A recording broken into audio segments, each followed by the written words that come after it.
To remind you that 60% of sales on Amazon come from independent sellers, here's John from Devil Dog Pet Company. We run our family business from Sterling Heights, Michigan, but we can reach customers all over the country thanks to Amazon. Good boy. Shop small business on Amazon. With a detailed agent directory you won't find anywhere else, Homes.com is the only place to find the in-depth info home shoppers want. Very in-depth info. Looking for a listing agent's contact info? We've got it. The agent with the most sales in your price range?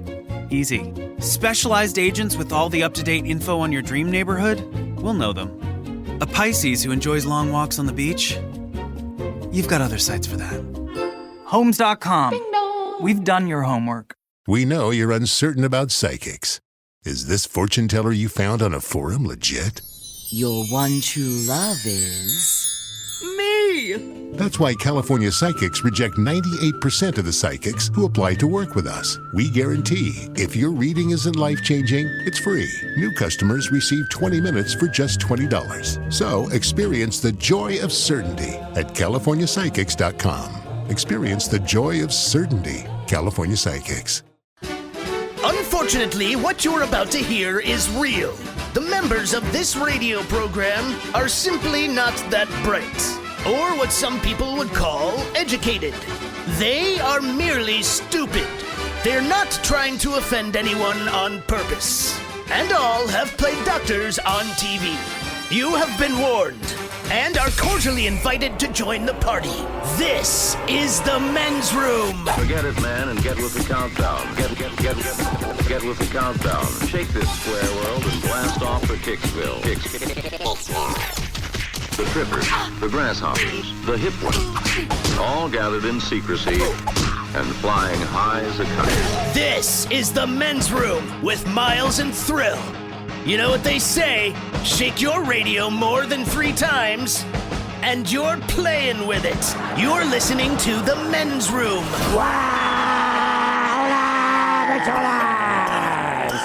And away we go. Welcome to season 19, episode number 4,222.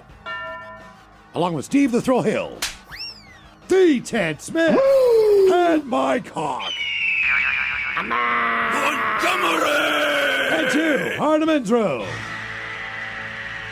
On tap today, Taryn Daly and Steve Mix from the Daily Mix Morning Show. Join us once again. We will sit and spin. Today, controversy, with 10 songs from the Filthy 15. We will play Profile This, plus headlines, a bedroom shot of the day, fun with listener emails, and everyone's favorite, TV Time with Ted. Click. Clack. Drinkity drunk. All right, here we go. Boeing files notice that it will lay off 2,200 workers right here in Washington State.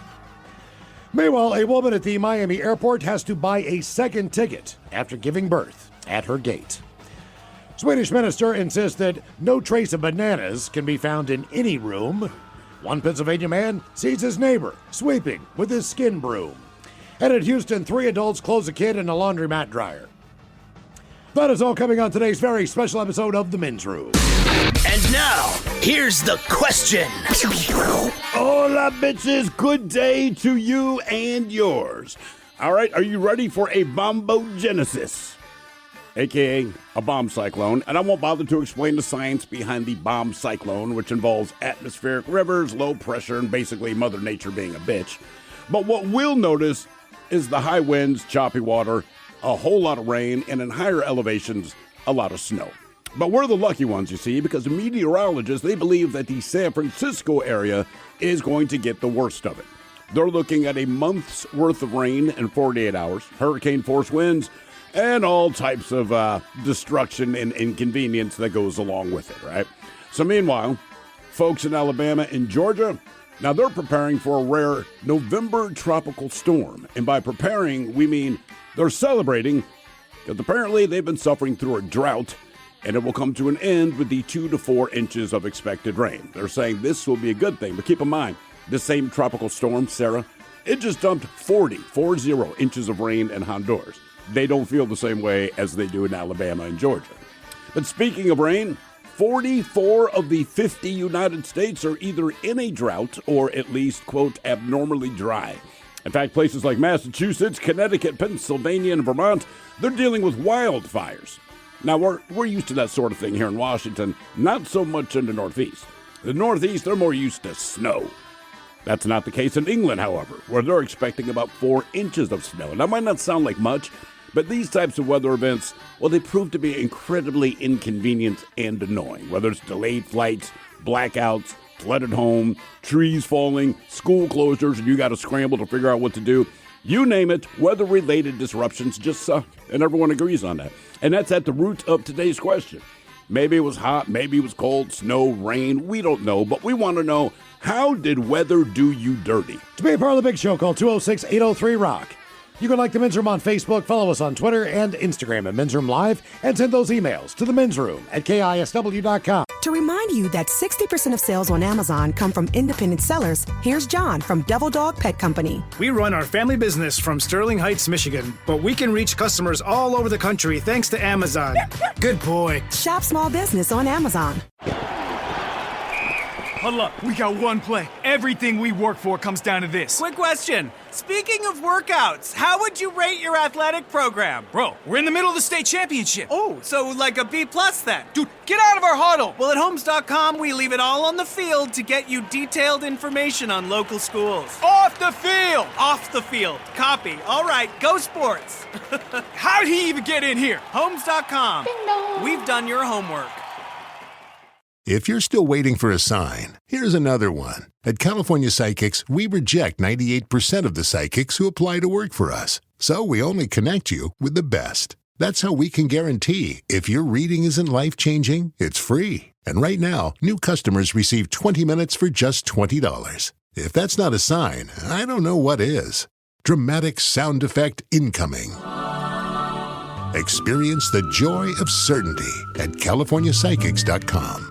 Coming at you live from Auto Trader, here's New Car Energy. They're searching inventory. You can make a budget for your wallet to help you succeed. It's smarter car shopping just for Find you. your next ride at Autotrader.com, powered by Auto Intelligence. Did you know that parents rank financial literacy as the #1 most difficult life skill to teach? Meet Greenlight, the debit card and money app for families. With Greenlight, you can send money to kids quickly, set up chores, automate allowance, and keep an eye on your kids' spending with real-time notifications. Kids learn to earn, save, and spend wisely, and parents can rest easy knowing their kids are learning about money with guardrails in place. Try Greenlight risk-free today at greenlight.com/Odyssey. The debauchery rolls on. You're listening to The Men's Room with Miles and Thrill. 99.9 KISW. Oh, but y'all, away we go. Welcome to season 19, episode number 4222. What a large and in charge program we have for you today. Guaranteed future repeat as the one and only Taryn Daly and Steve Miggs from the Daily Miggs Morning Show will join us. Once again, we will sit and spin. Yeah.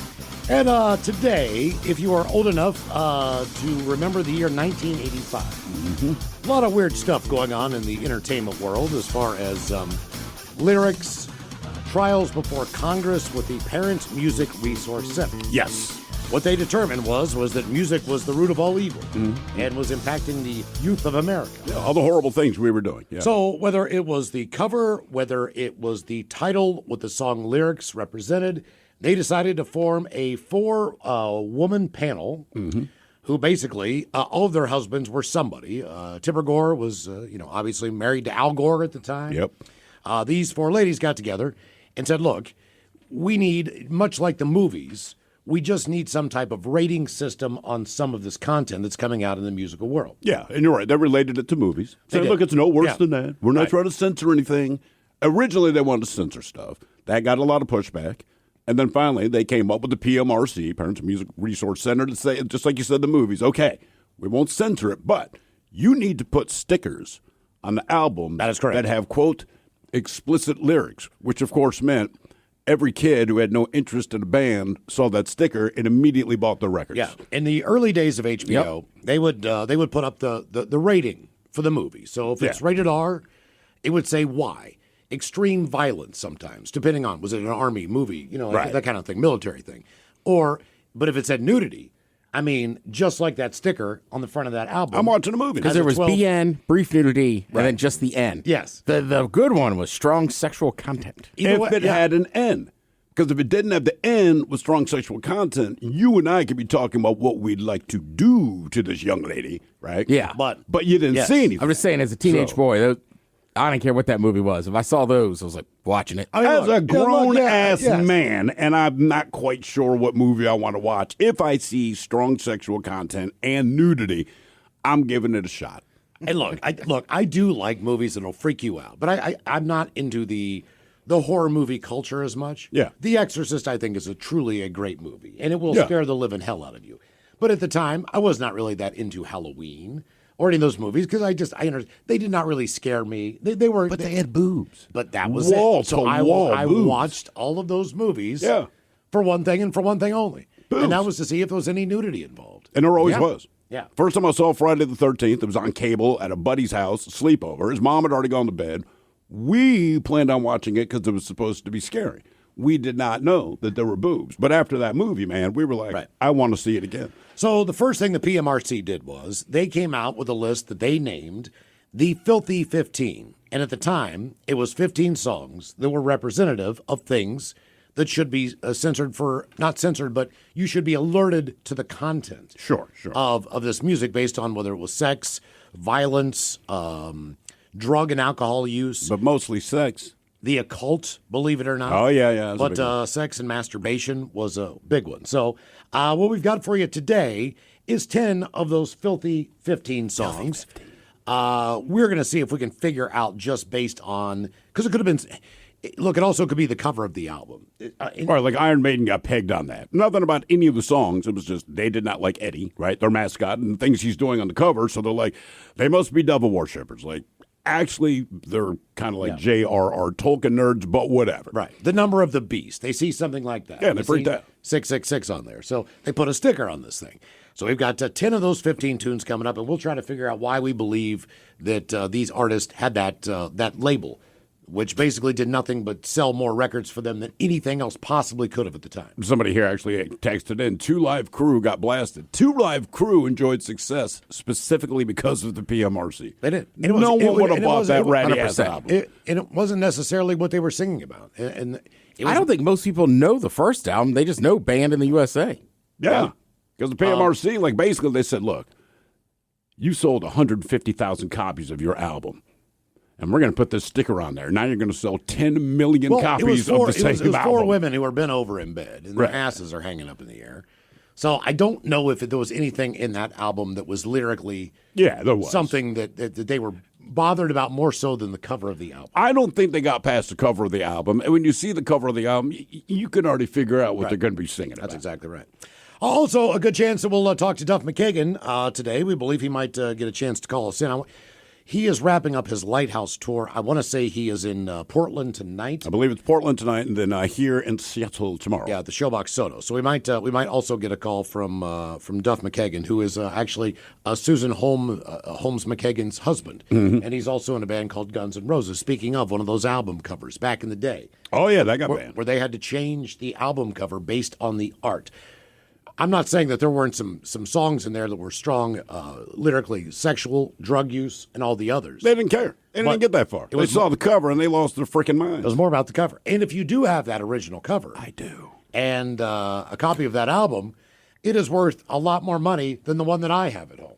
I will say there are 2 albums in my vinyl collection where I bought the original cover. One was Sticky Fingers from the Rolling Stones, and I don't listen to that one, but I have the original. And then I have the knockoff version, which I'll listen to. Same thing with Appetite for Destruction. I have the original cover art because whatever you think of it, I think it's a really cool piece of artwork. Yeah. So I definitively have that, but I don't listen to that one. See, I listen to the one with the cross and the skulls.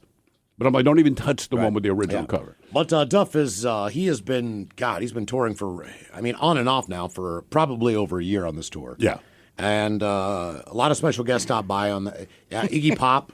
He plays on one of the tunes. Right. Slash is obviously represented. There's a number of guys that came in and made that album possible with Duff. So I want to say the tour maybe wraps up tomorrow night. I believe it is. It does. Show. Typically, when you live in Seattle, what's that? Showbox Soto. You'll notice that a lot of these bands, whatever Pearl Jam does, they can go out 2 or 3 years, and when they're done, they're ending the show here in Seattle, so they can just drive home and see their families.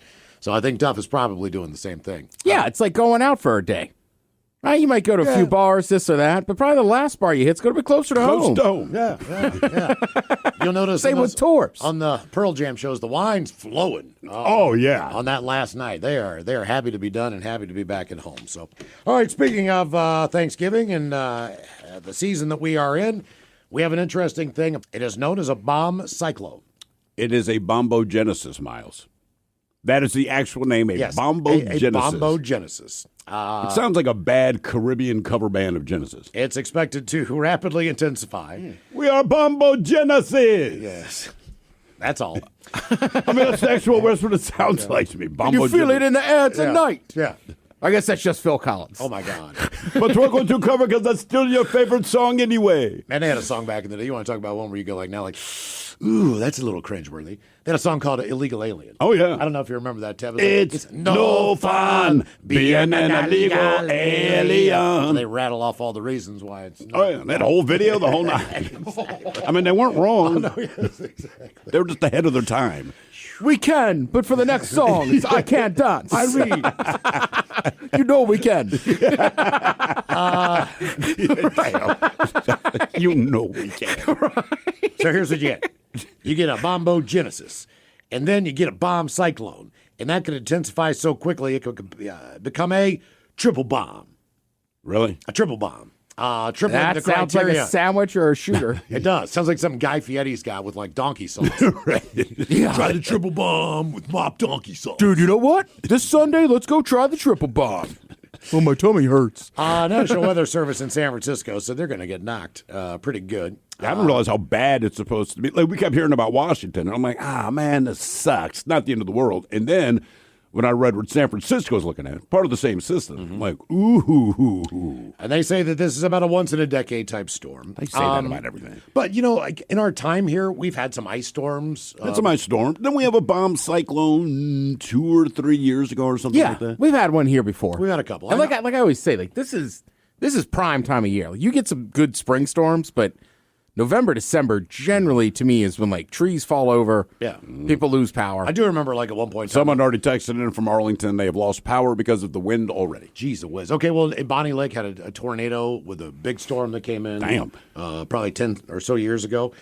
Let's see. They say very mountainous seas as far as off the coast of Medford in southern Oregon.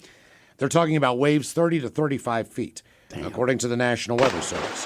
So this bad boy is basically stretching all the way from San Francisco up through Vancouver Island and into the British Columbia area, farther north than Whistler. This thing just kind of takes it's a big-ass storm. They say heavy rainfall, significant mountain snowfall in the Pacific Northwest here. The pair will stall along the coast, they say, the two areas, and hammer the area with hazardous conditions throughout the weekend into the weekend. Parts of Northern California could record 16 inches of rain or more in 48 hours. Conditions, they say, are going to intensify this afternoon. A level 2 of 4 threat of flooding rainfall is expected to affect parts of northwestern California, southwestern Oregon. 2 to 5 inches could fall down there. The heaviest rainfall is expected again Wednesday and peak on Thursday. So this thing's going to be around for a while. Cool. They said it's hard to overestimate how big of a deal these high risks are. They are issued on fewer than 4% days per year on average. 3 to 6 inches of rain could fall Wednesday. In certain areas, heavy snowfall is expected across higher elevations. Blizzard warnings are in effect in the Cascades, where snowfall over a foot and gusts of up to 60 miles an hour are possible this afternoon and tomorrow morning. As they say, travel could be very difficult at times. So either way, they're saying as far as I-5, highways 31, 36, 66, 89, 97, 140, all those will be impacted. And winds of 35 to 50 are possible inland, with tropical storm force gusts up to 70 miles an hour. Some headlands could hit 85 miles an hour or hurricane force. So this is kind of a serious deal. You know, we always think about the Gulf of Mexico being the Caribbean being the producer of some of these bigger storms. And I don't know, for whatever reason, the Pacific Ocean, unless, you know, parts of Asia get hit, you don't really think about the size of these storms, and we don't get them very often. But it's just a difference in landscape, too. You know, one thing about the Gulf of Mexico and all the places that deal with hurricanes, they're pretty flat or they're underwater, right? they don't have the same kind of terrain. They certainly do not have the number of trees. We got more freaking trees in the state than Oregon. Think of outside of Alaska, right? So just when these things come down and hit power lines, like it just becomes such a boondoggle. Whether the road gets washed out or the trees blow, I know boondoggle, big words, brother. Yeah, got that from my friends in Bombo Genesis. So, like, I mean, even at my place, the only thing I worry about are the trees falling over. We've had the big tree, right? We've been through that. Most of the other trees, and they're all huge. But and trust me, after the last tree fell, a year and a half ago, I started doing a survey of like, all right, if that big boy falls, that big boy falls. For the most part, I think we're safe. Like, I don't think my house will be hit. No, but you're in a heavily wooded area. The power's gone. The fence is gone again. And it's just such a nuisance. So even if the weather itself doesn't cause you like an immediate problem, just the aftermath of it. Like if they close down schools, right? Look, if both parents work, your kids go to school, that's the convenience of it. And now, you find out 4:30 in the morning, like, yeah, your kid's got to stay home. It F's up everything. The Woodway area of Edmonds, I mean, they got some of the biggest trees in the world. And all those neighborhoods are just tucked under those huge-ass trees. They're saying winds 40 to 50 in Federal Way or all the way to Edmonds. And then they say, okay, so air rushing over the passes will zigzag through the gaps in the terrain, picking up speed through the tight spaces, a la the Bernoulli effect. Bernoulli. The Bernoulli effect. Yeah. As that air reaches the bottom of the hills. And as basically, it's like going down a water slide, right? Freedom to spread out. So, gusts could be projected between 40 and 65 in North Bend, Maple Valley, Enumclaw, and the Sultan areas. Right. So that's what we're in for tonight. So it's going to be blowing. Our question: how did the weather do you dirty? 206-803-ROCK. Hello, Craig. Welcome to the men's room. Hola, bitches. Hola. So, Craig, how did the weather do you dirty? Well, back in 2012, when I was in AIT, I had just gotten out of basic probably about 3 months prior to this. I'm in the middle of the smoking section with a few other guys, just kind of shooting the crap and doing our thing. And this thunderstorm rolls through, and it's raining pretty good and hard. Well, out of nowhere, we all just drop. Apparently, we'd been struck indirectly, all like 10 or 15 of us, struck indirectly by lightning. Did anyone get knocked out? Oh, yeah, no. I was out for a good 30 seconds. We all just hit the ground. Yeah. There was a terrible soccer video a couple weeks ago, and a player passed on, I believe, with the direct strike. Was it like a high school game or something? It was just like everybody just fell, and I realized I had been a part of that at one point in time, just like you. I mean, but I did. The only difference between you said you're out for 30 seconds, I'm not sure how long I was out. So that was, to me, it felt like I slept an entire night. Right. I mean, I woke up from a dead sleep. I was like, where am I? I was completely discombobulated. I sat up. I saw my two buddies. I realized there was a golf cart beside us. Then everything clicked in like it was a dream. I woke up on a golf course, and I'm like, oh, no, I was playing golf. I'm out here. And then I could see the golf carts coming down the hill to see if we were okay. And I sat up, and it was just, I can't explain. It was the strangest time jump or whatever you would call it, right, that I've ever been through in my life as far as just not. Did you hear the thunder? Didn't hear anything. I was going to say, right, that lightning hits. I don't think people fathom how dangerous it is and how often people get struck like you did. Now, Craig, did you get any, did you see a medical practitioner after this, or you guys just kind of waited out? We all kind of went down to the clinic as a group, but no superpowers or anything were discovered, so. Did you have a really bad ringing in your ears? Oh, yeah. No, my ears were ringing, my toes and my fingers kind of felt like they'd gotten first-degree burns. I didn't have that. But I felt like I went and saw AC/DC and sat in the front row. Right. That's kind of how the only way I can describe it is when you're coming down and descending in an aircraft and the pressurization isn't working very well for you, and you just feel like congested in your ears to the point you can't hear.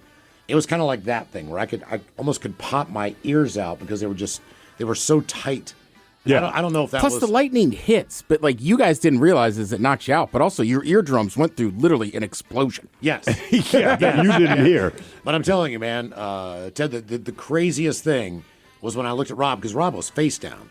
And this was back in the day when you golf, you wore metal spikes. Yeah. And I could see them smoking and melting the rubber on the bottom of his golf shoes.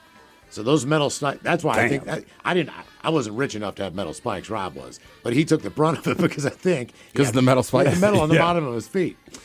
Our question: how did the weather do you dirty? 206-803. To remind you that 60% of sales on Amazon come from independent sellers, here's John from Devil Dog Pet Company. We run our family business from Sterling Heights, Michigan, but we can reach customers all over the country thanks to Amazon.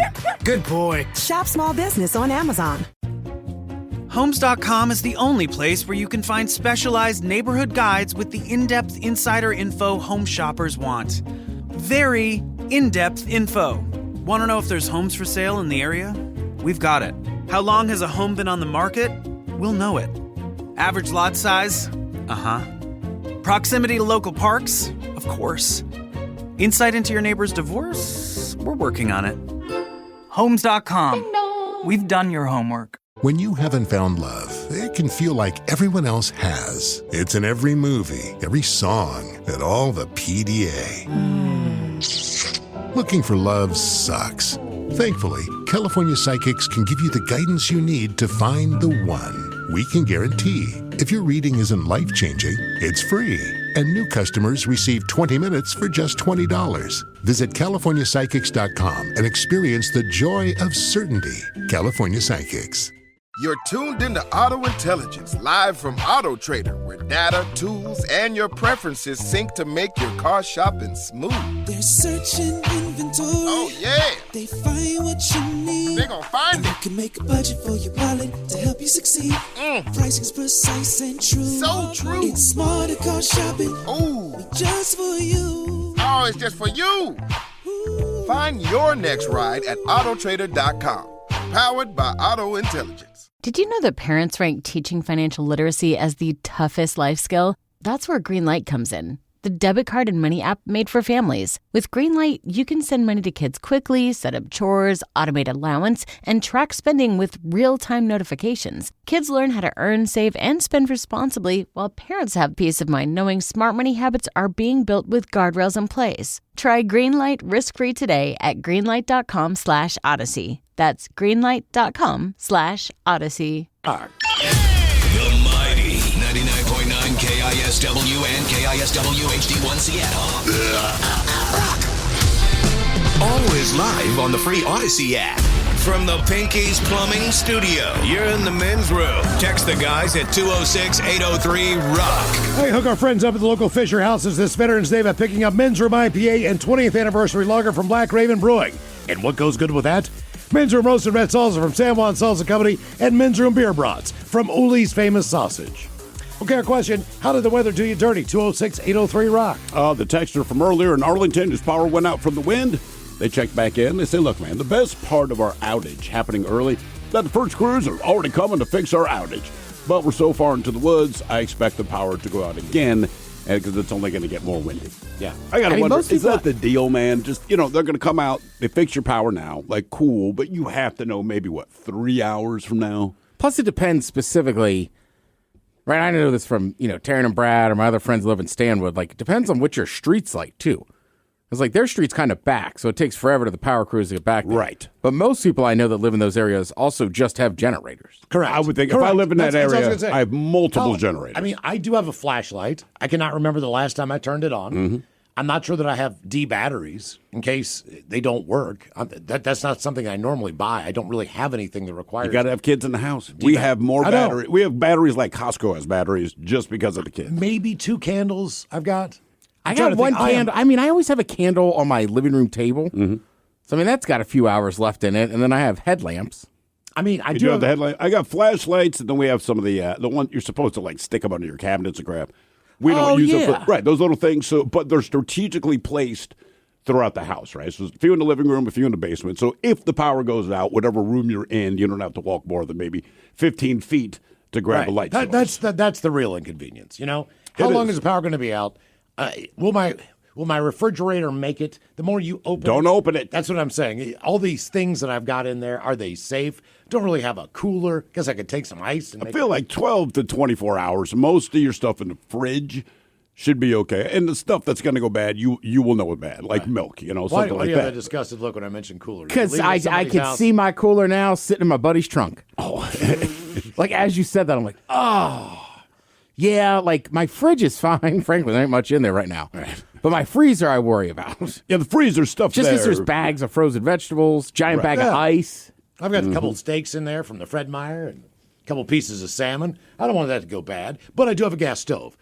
So that comes in handy. I can invite 4 friends over. I'll go knock on the door, be like, dude, I got to make this food. Yeah, come on over. I'll bring a candle. I think the worst part about my power going out, as an adult, I honestly just don't care much. It is what it is. I know it will come back on eventually. With the kids in the house, man, when the power goes out and there's no internet or they can't watch TV, every 1 minute to them feels like 7 days. But you can also make a fire. I can make a fire, and that's impressive to them for like 5 minutes. But I mean, it's just listening to them. I'm talking about keeping the house warm. I understand that. That's not. We got blankets. We got jackets. Yeah, we're but they're going to get bored quick. How does weather do you dirty? It's like the weather's the weather. I can't control it. But my kids, they can make it an absolute nightmare. When 20 minutes in, man, with no power, it's agonizing to them. And see, that's the thing about kids. All right, so. When they were like 6, 8 years old, somewhere around there, we would take Super Bowl Monday off because, like many red-blooded Americans of drinking age, you got a pretty we get that off this year, right? Yeah, we do. So it is President's Day weekend. So Monday will be that day. But I would take it off, and the thing was, the beauty of it was, the kids weren't off. They got to go to school. So, and anyone who has kids about that age, look, you love them to death. But when they're that age, you have a day off. They go to school. It's just a day you look forward to. Gives you a break. Right? Gives you a quick break. You're probably hungover. You're not probably hungover. Super hungover. And either 2 years in a row or 3 years in a row, or 2 out of 3 years in a row. I do not remember which exactly. We took that Monday off. We knew we were going to have it off.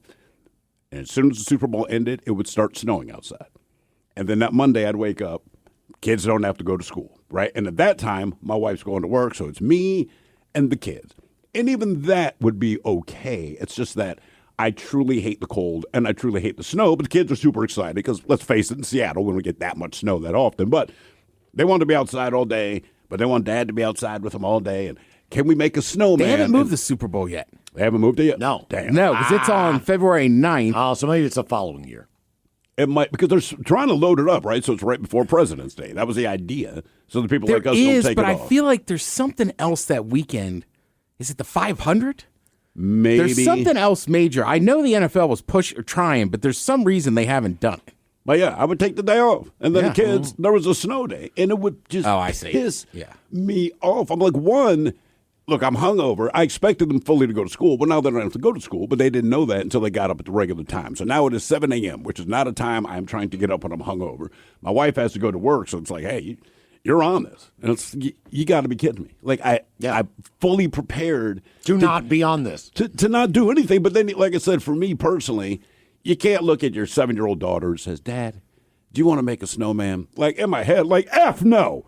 But I can't say that. So I'm like, of course I want to make a snowman, baby. And I'm out there gloveless with all the wrong jackets, the wrong shoes. Yeah, I'm not I mean, and look. Gloveless. Dude, I could not tell you.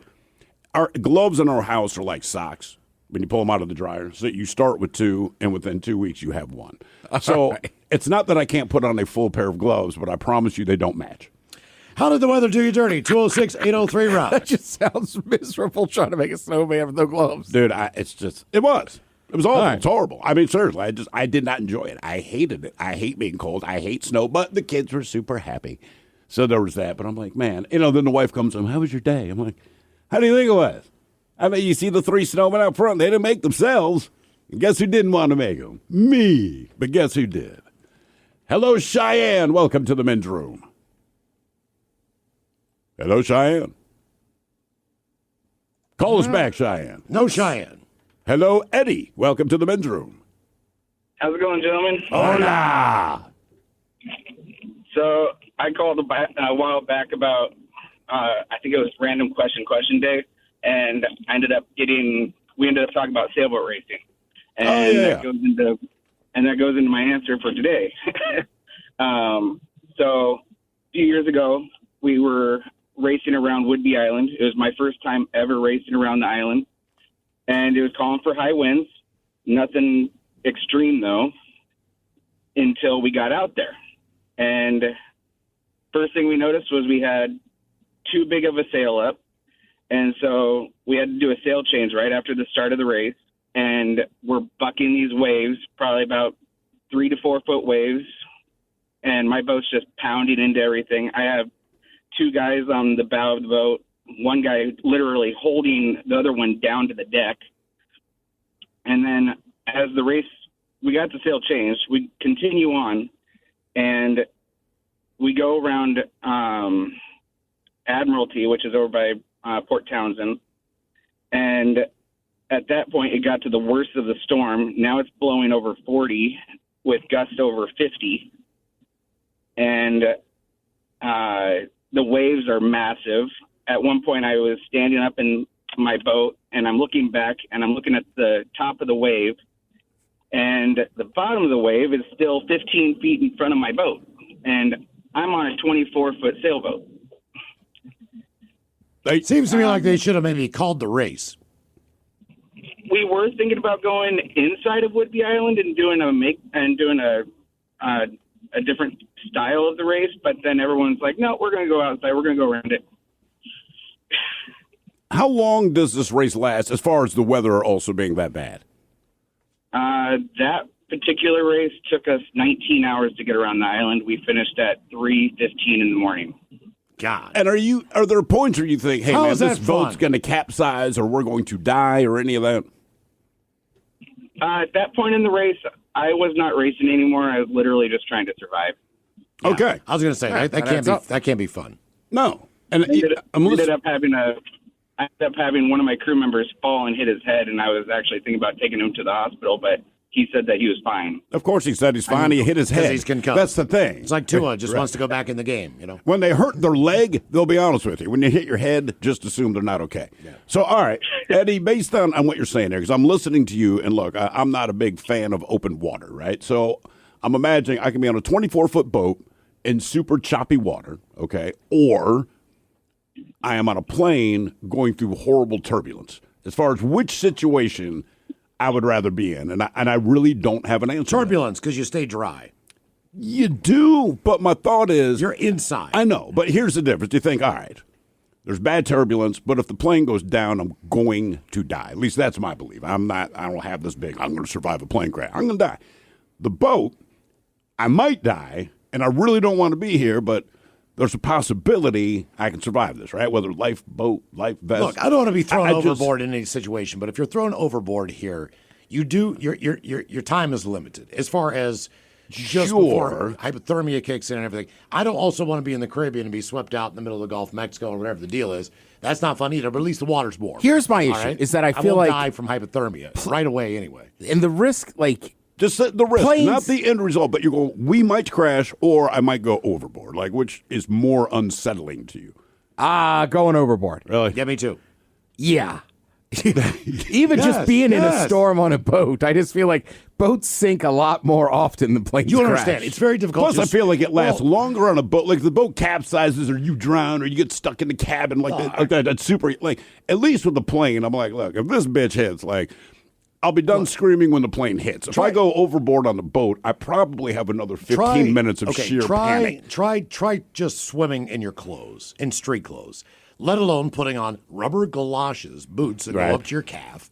You've got big Columbia, Morton Fisherman, yellow crap all. I mean, that stuff is heavy, it's big, it's waterproof. But am I still alive at this point? You're in the water. Right. So, I mean, more so than just the ability to swim, it's kind of, just restrictive as far as the clothing that you have on.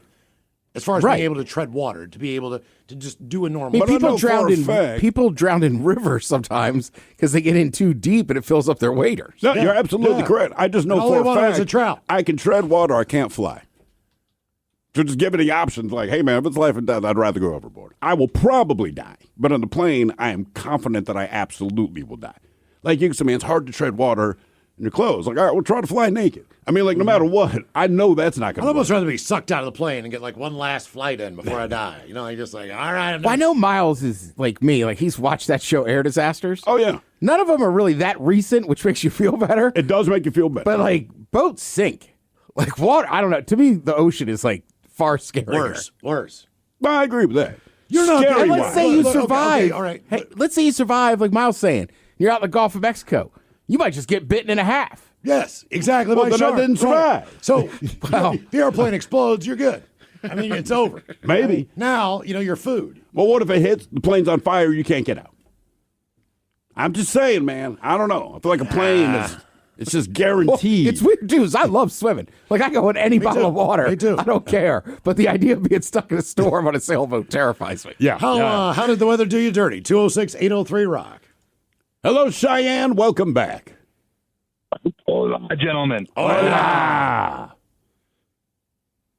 So, you guys might remember a few years back, there was a show with that band Bruiser Brody. I think Windowpane was on the bill too. Yeah.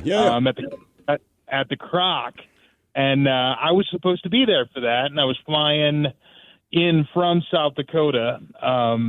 And long story short, there was a massive random fog that rolled in and kept me from making it there. So, thank God, because I was there. Oh, yeah, Miles. Thank you. Yeah. But no, hopefully things will be different for Live Night this year, so we'll see. But let me ask you this, just real quick about Sunday. If I remember correctly, you bet, $100 on the Jacksonville Jaguars to outright beat the Detroit Lions. And Ted and I tried to explain, like, man, I don't know what's in your water supply, or maybe you dinged your head, but it seemed like a bad idea to us.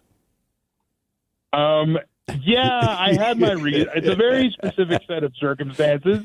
Okay. It was still a bad bet, and I got to take the L. You know Okay. What I mean? He explained to me off air, and I fathom that. I go, that's just a bad bet. Okay. And I like you, dude. I thought you could ask these guys. I kept bringing it up all week. Like, that's bad. What's based on where you live? What is the worst case possible scenario weather-wise? In Snow, South Dakota, the wind. I mean, what? Like snow drifts. I mean, what is the pain in the ass? Really, really, really large windy blizzards at any point in time during the year, and that includes in May. Do they shut down school and all that, or is it business as usual there? I mean, only if it's really bad. If it's only like a few inches or 5 inches or something like that, then everything kind of carries on as normal. Yeah, I was going to ask, how many inches do they need? Because when I lived in upstate New York, I never had a snow day. So as a little kid, I didn't know it existed. And I do remember one night, we got 18 inches of snow overnight. From the time I went to bed, maybe 9 or 10, until, say, 6 the next morning. Like, it had all come down in that time. Our driveway was already plowed. You went to school, all the roads were clean. Yep. The sides of the road, 6 feet high, snow drifts. But, I mean, if you live in Buffalo, Rochester, Detroit, any of these cold-ass places, I don't know what has that. They're equipped. They're ready to go. They will close for an ice storm, but I never was in Rochester when they had an ice storm. I know they've had ice storms since then, which is a little different. And then when we moved to Baltimore, I went to one day of school, and then the next day there were 3 inches of snow on the ground. And my mother says, "Oh, you're off today." I'm like, "Why?" She said, "A snow day." I'm like, "What is a snow day?" She goes, "Well, it snowed." And I looked outside, and there was snow. Mm-hmm. She's like, "Well, it snowed, so they canceled school." And I still could not wrap my head around it. I'm like, "It's like 3 inches of snow." And she goes, "Listen, we don't any longer live in a place that deals with this crap basically from September to May." Yeah, you grow up, like, I grew up in the D.C. area. If you see 2 inches, 2 to 4 inches, done. You're good to go. Yeah. 3 to 5. I might have a couple days. 3 to 5, your parents are home with it. Up on the pass in West Virginia, kind of near where Glen Cannon's from, near Cumberland, there's a county called Preston County. They have a school bus that has the tracks on it like a tank. Yeah. In the back. Oh, nice. And the 2 front tires are skis. Yeah, because when you turn you're the steering going wheel, to school. They're skis, and they go and they operate these things, and they don't. If they can pick up everybody, even if they come in 2 hours late, it doesn't matter. They go and they get every single person that they can, wrangle their asses up, and get them to school. And and your parents went to work. It's not like you just had to go to school. I mean, nothing changed in the city. The banks are open, downtown is open, every retailer's open, and it's not just the retail's open. There's people in there shopping. Yeah. It just, nothing slowed that place down. Our question, how did the weather do you dirty? 206-803-ROCK. To remind you that 60% of sales on Amazon come from independent sellers, here's John from Devil Dog Pet Company. We run our family business from Sterling Heights, Michigan, but we can reach customers all over the country thanks to Amazon. Good boy. Shop small business on Amazon. Homes.com has collaboration tools to help home shoppers search, share, and discuss home shopping with family, friends, and their agent directly through the site. Though it was fun to get that email from your husband about that 3-bedroom in the hills, to which you replied via text that you would never live in the hills and you'd like to find a 3-bedroom closer to the beach. To which he replied, "Why are you so uncompromising?" A fun way to spend an afternoon, but we think it's just a tad bit easier our way. Homes.com. Ding dong. We've done your homework. You're tuned into Auto Intelligence, live from Auto Trader, where data, tools, and your preferences sync to make your car shopping smooth. They're searching inventory. Oh, yeah. They find what you need. They're gonna find it. You can make a budget for your wallet to help you succeed. Pricing's precise and true. So true. It's smarter car shopping. Ooh. Just for you. Oh, it's just for you. Ooh. Find your next ride at autotrader.com. Powered by Auto Intelligence.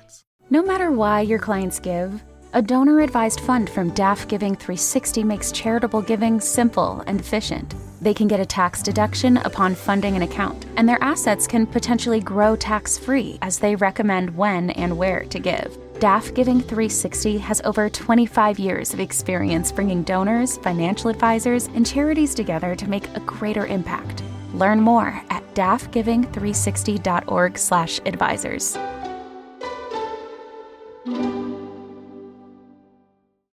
So I made the new Eggo protein waffles the other day for my kids, and they couldn't believe how good they tasted, or that they were packed with protein. They have the same great Eggo taste we all know and love, plus 20% of your daily protein. They seriously taste amazing. Whether it's part of your breakfast before school or a quick bite before practice, new Eggo protein waffles and pancakes are an easy way to keep everyone happy. Head to your local grocery store to fuel your morning with Eggo protein waffles and pancakes, available at retailers nationwide. To remind you that 60% of sales on Amazon come from independent sellers, here's John from Devil Dog Pet Company. We run our family business from Sterling Heights, Michigan, but we can reach customers all over the country thanks to Amazon. Good boy. Shop small business on Amazon. When you haven't found love, it can feel like everyone else has. It's in every movie, every song, and all the PDA.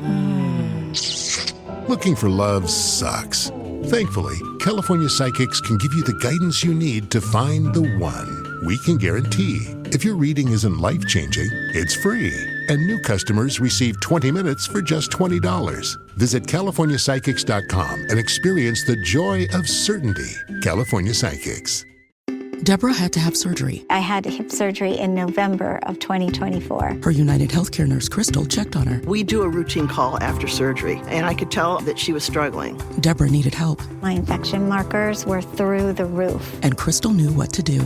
I called the hospital and said she's coming in. And got Deborah the help she needed. Crystal and United Healthcare saved my life. Hear more stories like Deborah's at UHC.com. Benefits, features, and/or devices vary by plan area. Limitation and exclusions apply. 99.9 KISW. The shenanigans continue. This is the Men's Room with Miles and Thrill. Our question, how did the weather do you dirty? 206-803-ROCK. I think we need to beam our satellites down to lovely Las Vegas, Nevada for our own Mike Hawk. Mike, how are you? Doing great. How you doing, guys? We're doing fantastic. How long have you been in that airport? Thank God we never actually had to go to the airport. So at first we were, when we originally scheduled this thing, we were supposed to fly out right around 1:30 in the afternoon. Before we even fly down here, we got delayed out to around 3:20, 3:30, something like that. And since this morning, they have continued to push our flight out to where now we are not flying out at 3:20. We're flying out somewhere around 7:20, 7:30 in the evening. Do you honestly think that that's going to happen? Yeah. No, they said, do you believe you're going to make it out? No, God, no. I think we're staying the night tonight. I would, honest to God, don't sit around and wait. I would just maybe make some plans. Have your bag pack if you need to, but for the most part, well, they're man, smart because they're just sitting at the hotel. They never went. I know. We never actually made it out to the airport. We currently have our bags sitting with the hotel, just waiting for us for when it's time for us to actually get to the airport. But we are at the point right now exercising options to just say screw it, find a flight for the morning, stay the night one more night. And the thing is, it's beautiful here. It's clear skies, right around 60 degrees. It's great. The problem is, back home kind of sucks, so we can't fly in right now. Well, no, man. And here's the thing: so they keep delaying your flight, and because Ted told us about it earlier today, And we were like, based on the weather forecast that they have for Seattle, all the way down to San Francisco, basically, like, it's only going to get worse for about the next 36 hours. So, like, if they're already delaying it, there's nothing in the forecast that says, this would be a better time to fly. My money says San Francisco's got some flight delays. So does Portland. I would guess anything north of San Francisco is probably dealing with the same thing. I mean, Mike, you're in a little bit of luck. Anything that we have when it comes to getting flights out of here, we have jumpers that are going through San Francisco. So that's good to know that we just need to avoid that altogether and to see if we can't fly direct back to Seattle. Dude, and tomorrow, honestly, like, I don't know what's going on with that storm, but, like, I'm looking at the weather right now. Tomorrow during the day doesn't look that bad here. Like, windy, but no rain. So here's the thing. I'm so glad that I have such a workplace that's okay with taking things over. However, I need to apologize to you, Ted, because I know that you're taking over with everything that I got going on. You've been an absolute champion for everything that I've got and covering my back this entire time. I might need you to take over one more day there, brother. Yeah, I only threatened to spike a computer once. That's true. Only once that I heard. Mike, were you in leaving Las Vegas mode? I mean, had you put the hurting on to the point where when you woke up this morning, wait to go home, you think, man. like, thank God, man, I don't know if I can do that one more day, and here you are, and now you got to do it one more day. I mean, working with you, Jamokes, enough, I am okay with putting on one more day of just throwing down and drinking like crazy. The problem is just not knowing whether or not we're actually going to leave today or tomorrow. So Does that affect how much alcohol you're consuming? No, so in other words, it's not. In case I'm 3 sheets right now as we speak. This is the drunkest I've been on the air, and I was wasted at Black Raven. Like, I am hammered right now. Did you win any money? I did. So here's the thing. I got up, like, I can't sleep past 5:30, 6 o'clock in the morning just because I have a dog to walk, and for whatever reason my body won't let me sleep beyond that point. And so I've been downstairs just reading a book, sitting in front of the big screen that they got down here, and I got to burn my ass a couple days ago to go into the Caesar Sportsbook and put money on the Seahawks. But I knew that the Seahawks were playing the 49ers. Like, look, I root for my boys. I will talk them up all day long. There's a good chance we're not going to win this game. Screw it. Let me put $20 down. Guys, I won $63 on the Seahawks today on that make-it comeback. Yeah. I'm stoked on that. And you bet I'm putting it on the tables right now. Did anything memorable happen on your Las Vegas getaway? Oh, she'd hate for me to tell you this, but unfortunately, here we go. So it is the wife's 30th birthday right now, and so this trip is for her more than for me.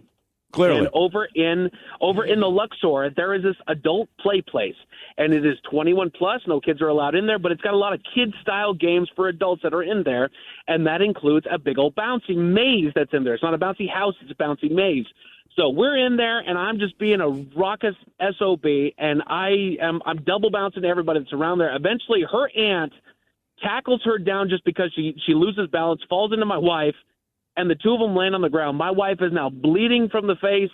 She has now got a black eye. All right. And that kind of ended events for the night because my dumb ass was just bouncing them like crazy out there, and that kind of called it for last night. So good news is I didn't stay up too terrible late last night, so I've got a little energy left for So today. your girl on her 30th birthday got a shiner from you, essentially, and her aunt? That is absolutely correct. All right, now, you got a shiner for me on her 30th birthday. Now, have you guys gone out in public together since this happened? Have you played on this at all? Oh, absolutely. We have. She's got the big glasses going on.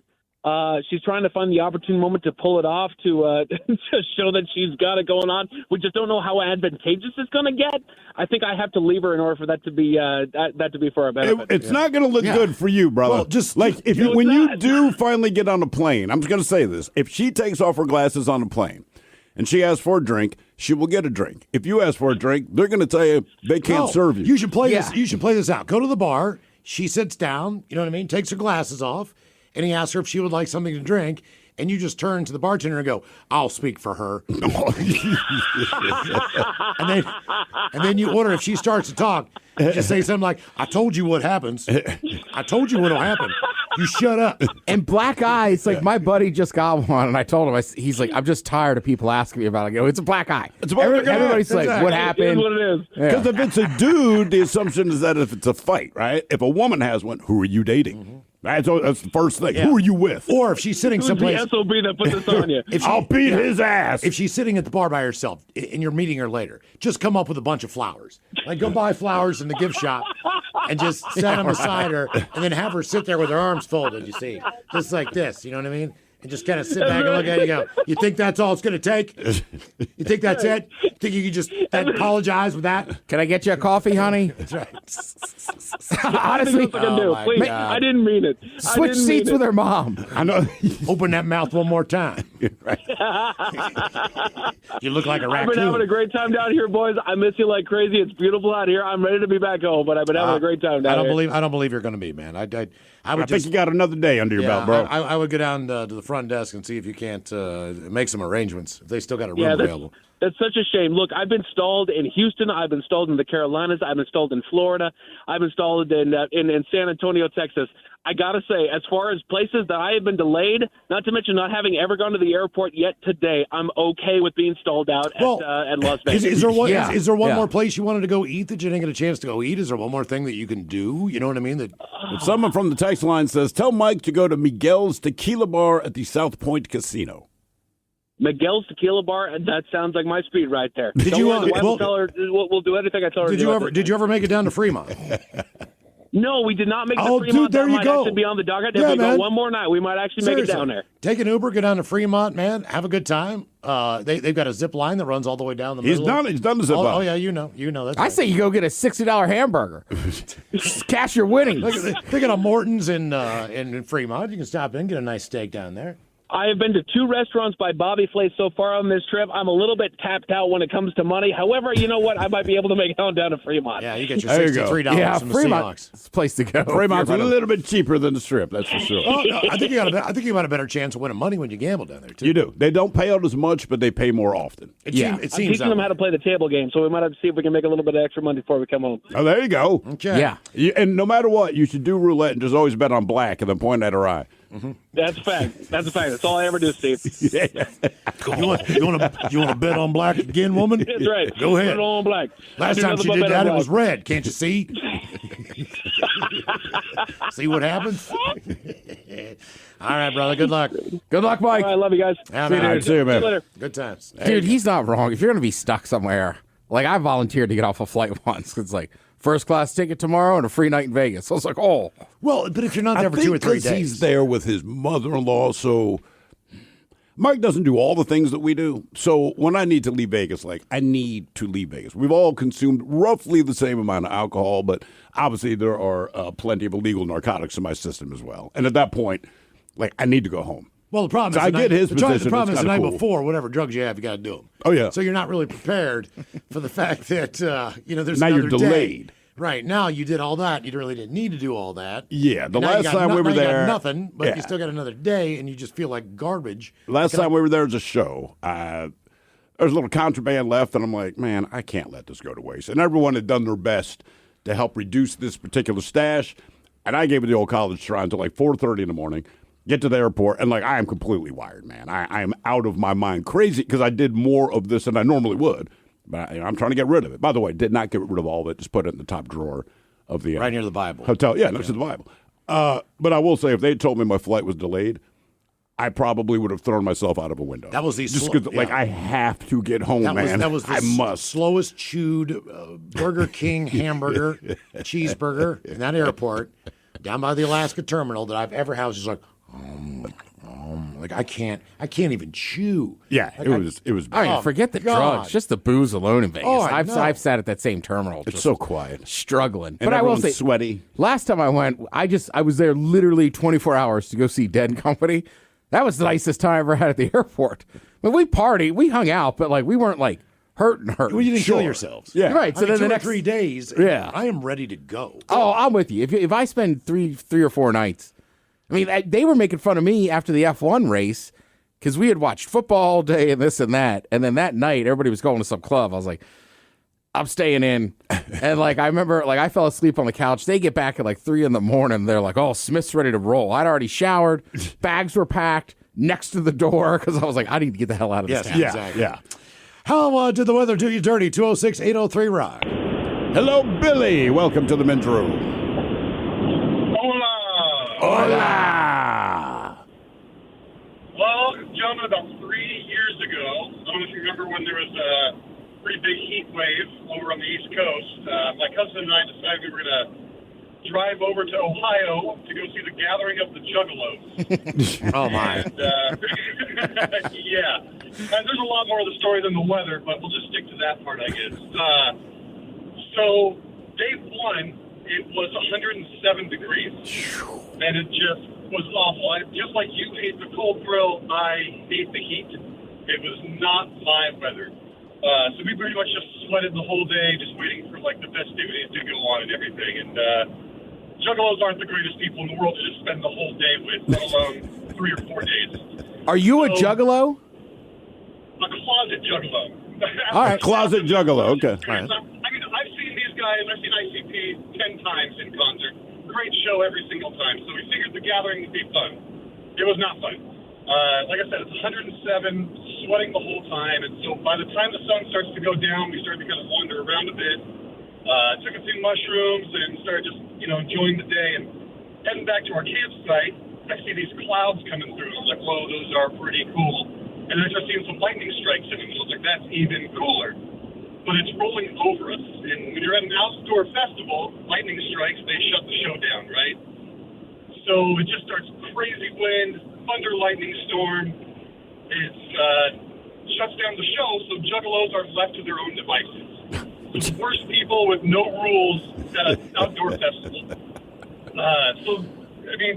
Tents were being tossed everywhere. It was just a nightmare. So the next morning, I get up and I got to pee really bad. So I try to go find the porta potties. And I hit about 20 of them before I found one I could actually use because they were covered in Fago. Poop, used tampons, and other bodily fluids. So it was just nasty. It was so bad that, like, what's that? What town was that in? It was just east of Columbus. All right. Okay. So you're on 70, basically, between there and Pittsburgh. It's called, Legend Valley is the name of the place. It's a pretty cool venue. You got giant dinosaurs, so you're walking around on mushrooms. It's pretty cool. Okay. But other than Juggalos. But, yeah, so that storm just, the Juggalos lit some porta potties on fire. They turned over some cars. The next day was so hot again. It was either spend another day with the Juggalos in the heat or just call our loss and go home. So we ended up just driving right back home after one day. Yeah, I would too. That would be my vote. Yeah, I'd be at that Look, point. man, sorry, guys. I am. Once the cars start getting turned over, you're like, okay, this is more than I want to do. I can't drink any more Fagos. God, which year was it? Was it 94, 95? I guess Lollapalooza over in the racetrack at West Virginia. It's the dog track. Yeah, dog track. Sorry, It's in Charlestown, but I can't remember the name. Yeah, Charlestown Racetrack. Charlestown Racetrack. Racetrack. Yeah, that's the name of it. Went to my first Lollapalooza. Right, great show. It was let's see, Rage Against the Machine open, followed by Tool, That was 2. Fishbone, Alice in Chains, Primus. Great show, but it was about 100 degrees outside, and that is what it is, that part of the country. You kind of know that's going to be the case, but there were two things. One, they did not let you bring your own water in. So Brutal. And so it's like, all right, fine. This is going to overcharge for water. When you get there, they ran out of water after the second act. Tool was the second band. So open with Rage Against the Machine. They're followed by Tool. Then they do this announcement before the third band goes on. This is an all-day thing, mind you. We have run out of water. I cannot explain just how the mood changed. 100,000 people there, whatever the hell it is. They damn near burned this place to the ground, so they had to do another announcement that says, we are now getting trucks to ship water in. So people are like, okay, but that still took like an hour and a half. So by the time they get back with water, people are already passed out. People are in bad places. A lot of drugs have been going down, too. We're staying hydrated is important. So then they announced we do have water, and now there's this mass crush at all the places that sell water to get water, and people are buying as much as they can. They were selling it, I want to say it started at $12 a bottle. When they made that announcement, once again, I thought this place was going to burn to the frickin' ground. Within about 45 seconds, I think they got it down to $8 for a bottle of water. And everybody spent all of their money on water. But then the beer vendors are upset because no one's spending money. I was like, you needed to rehydrate. The beers are $4. So now, the beer It's like is cheaper than the water. 93. But everyone needed water because, again, it was that hot, and it had been so long where you didn't have any. And it wouldn't let you walk back into the racetrack. So people are like, dude, I have a cooler in my car with water. And they're like, look, if you go out and get it, you can get the water, but you can't come back into the thing. And that was part of the issue at that Woodstock in '99, where everything, the famous one where they burn everything, was because they ran out of drinking water. And it becomes an issue, man, when it's that hot. So what was cool about this whole show, though, so now everyone has the exact same drinking water bottle. So by the time Alice in Chains hits the stage, and I always remember this, Lane is still alive, and he walks out, he has this big pot leaf necklace on. I'm pretty sure they were stoned because it was a really good show, but they seemed very focused and chill, if you know what I mean. But the sun started going down, so all of the empty water bottles, they all went up in the air. It was like, people knocking balloons around. But the way these spinning bottles caught the sunlight, like I remember the band, so Lane, as the band's playing, he's supposed to come back in, start singing the next verse. He just let it go, and he's just staring at all these thousands of them, just rotating in the sky, look like fireflies. It's just empty plastic bottles. So oddly enough, that's one of the coolest moments that I've had with the band, just watching this kind of thing go on. But it only happened because they ran out of water in the first frickin' place on one of the hottest goddamn days I have ever been outdoors. So, heat, humidity, like I'm a college football nerd. A big part of college football is the traditions, right? Yeah. Right? Like Washington State and LSU are two of the only schools that have double poled field goal uprights. Yeah. They run through them, this and that. So Tennessee, when they come out, their band gets together and they make this giant T and they run through it, right? So if you're a college football person, you know exactly what I'm talking about. It's like watching that damn duck come out on the motorcycle. So we go down there. It's Labor Day weekend. It is the hottest damn day you've ever been. Right. They're playing Montana. Montana, not a bad program, but Tennessee's going to crush them. Sure. Montana. This is the first game of the year. Same thing, right? The whole thing is we got to see them run through this tee. So as we're walking up, it's been hot all day. My buddy Bernie goes, Teddy, storm's coming in. And you can just see these clouds rolling in. It's all aluminum benches. Game gets suspended before they even kick it off for 2 hours. Maybe either way. But it's still hot. So you can't, but again, you can't leave the stadium. So everybody's just on the concourse. You're dripping sweat. It's gross. They're going to, storms are gone. They're going to do the thing. But it's too late. They have only not run through the tee twice in 50 years. And I was there for one of them.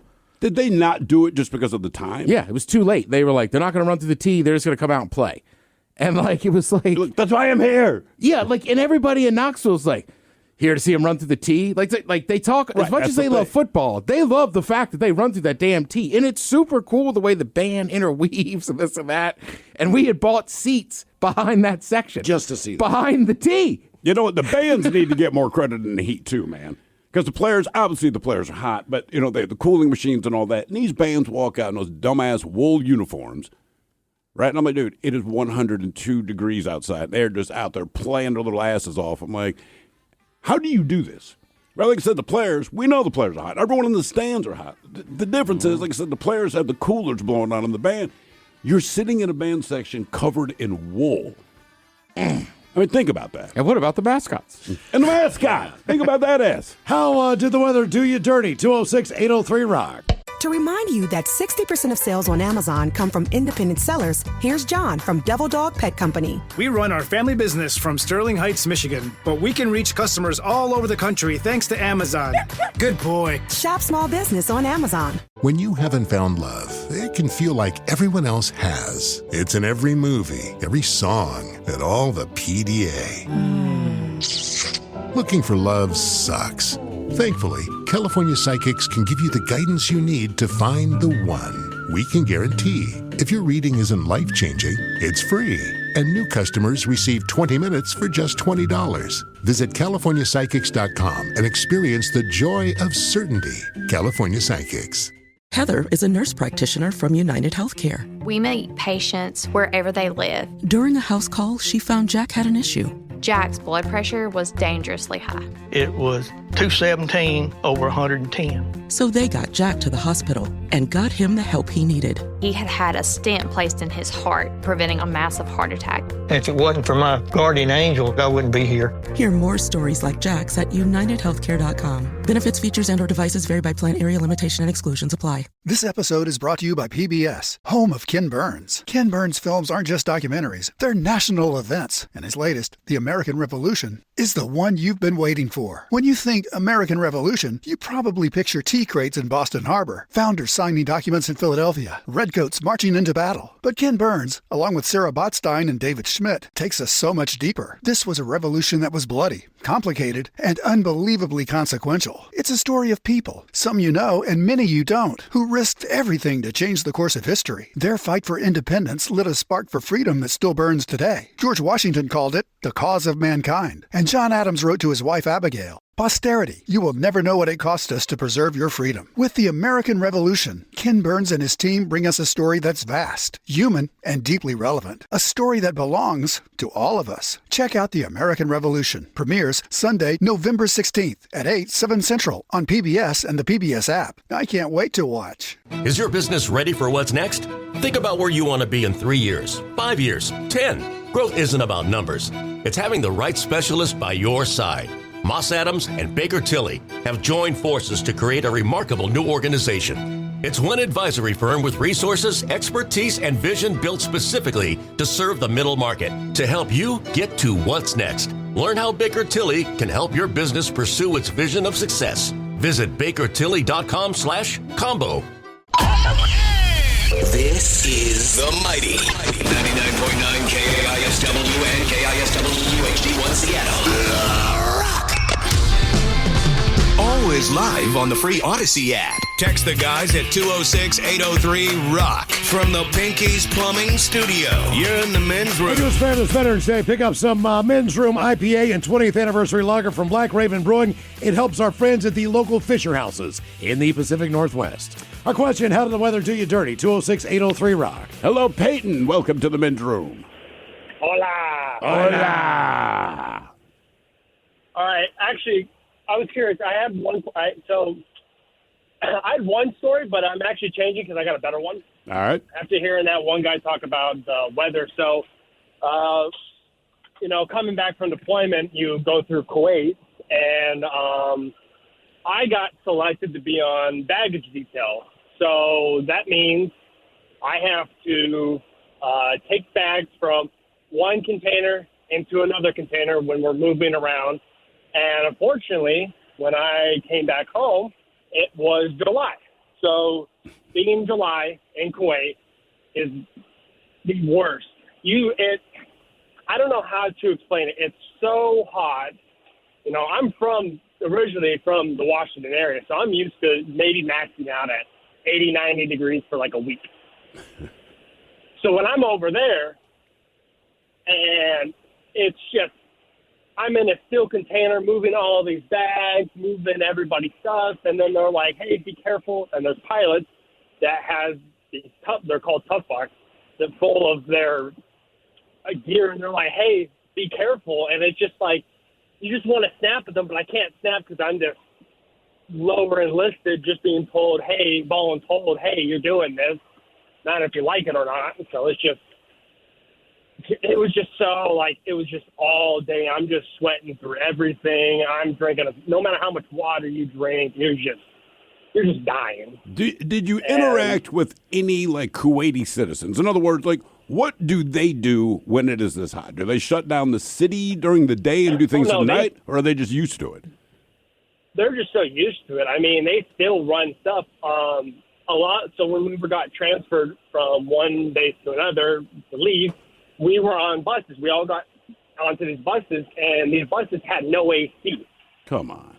So you're driving, and I think one of the buses got broke down. So we were sitting there. There's really no shade, and you're just dying. And yeah, no, they're still out doing stuff. I mean, they were building a massive airport when I went through in Kuwait City, and they were working during the day, but during the night is when they actually do stuff, because instead of being 110, 120, it's like a manageable 90 degrees. Yeah.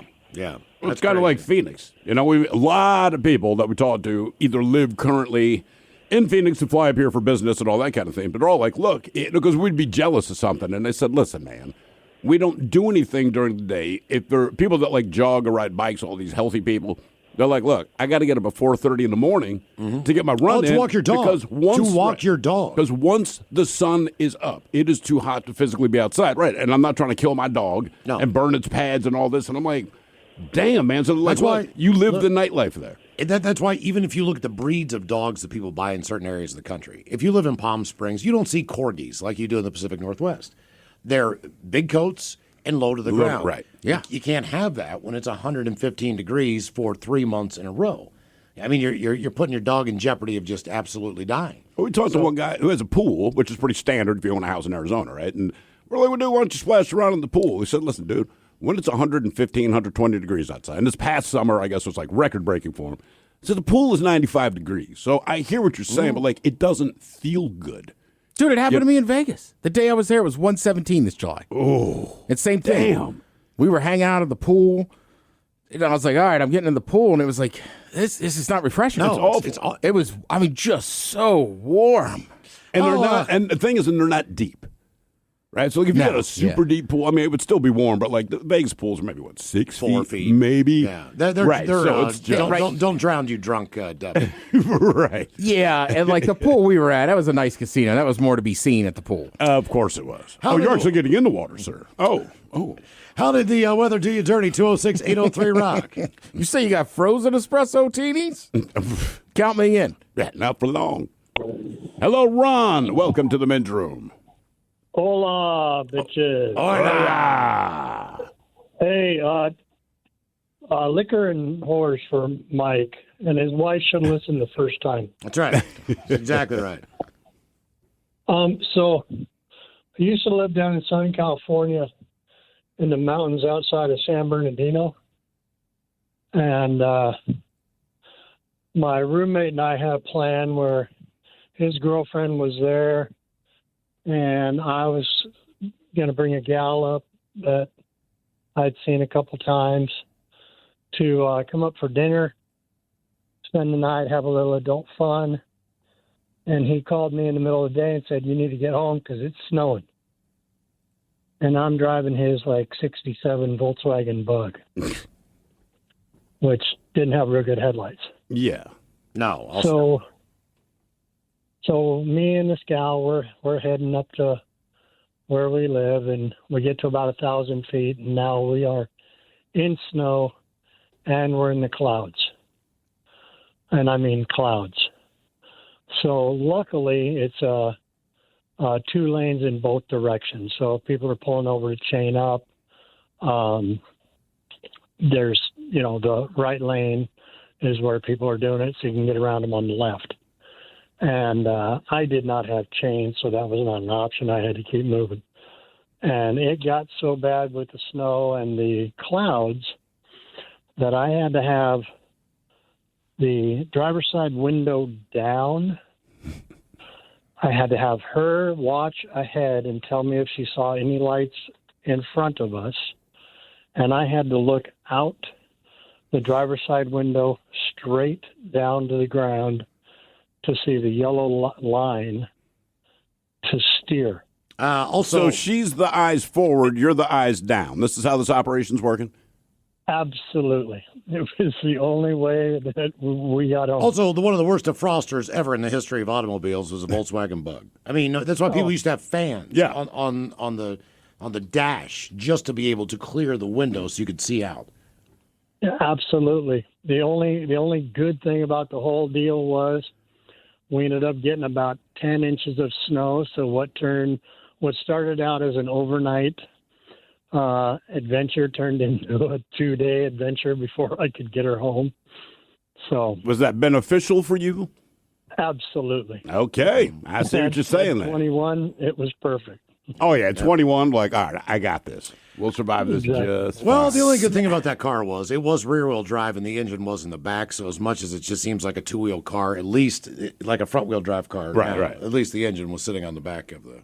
I mean, you remember my Topaz. Mm-hmm. So the last year we were in Baltimore. Is that the one? No. I don't remember that one year. We got 2 feet of snow over a couple days. I do remember that. So I had been at work, right? Working the overnight Saturday through Sunday. Had worked a bunch of hours. I can't remember what day it is, but at one point during the middle of this storm, somebody else actually shows up, and I'm like, screw it. I'm getting home. Yeah. Right? So I still was living in that house in Baltimore. So, this had to be before that. right? So you'll remember York Road. Yep. Right, York Road, like there's highways you can get on, but I know my topaz isn't going to make it to the highway. So I'm just like, screw it, I'll go down York Road. Well, when you get down to where I was living in Baltimore, some of York Road's kind of ghetto. A little bit.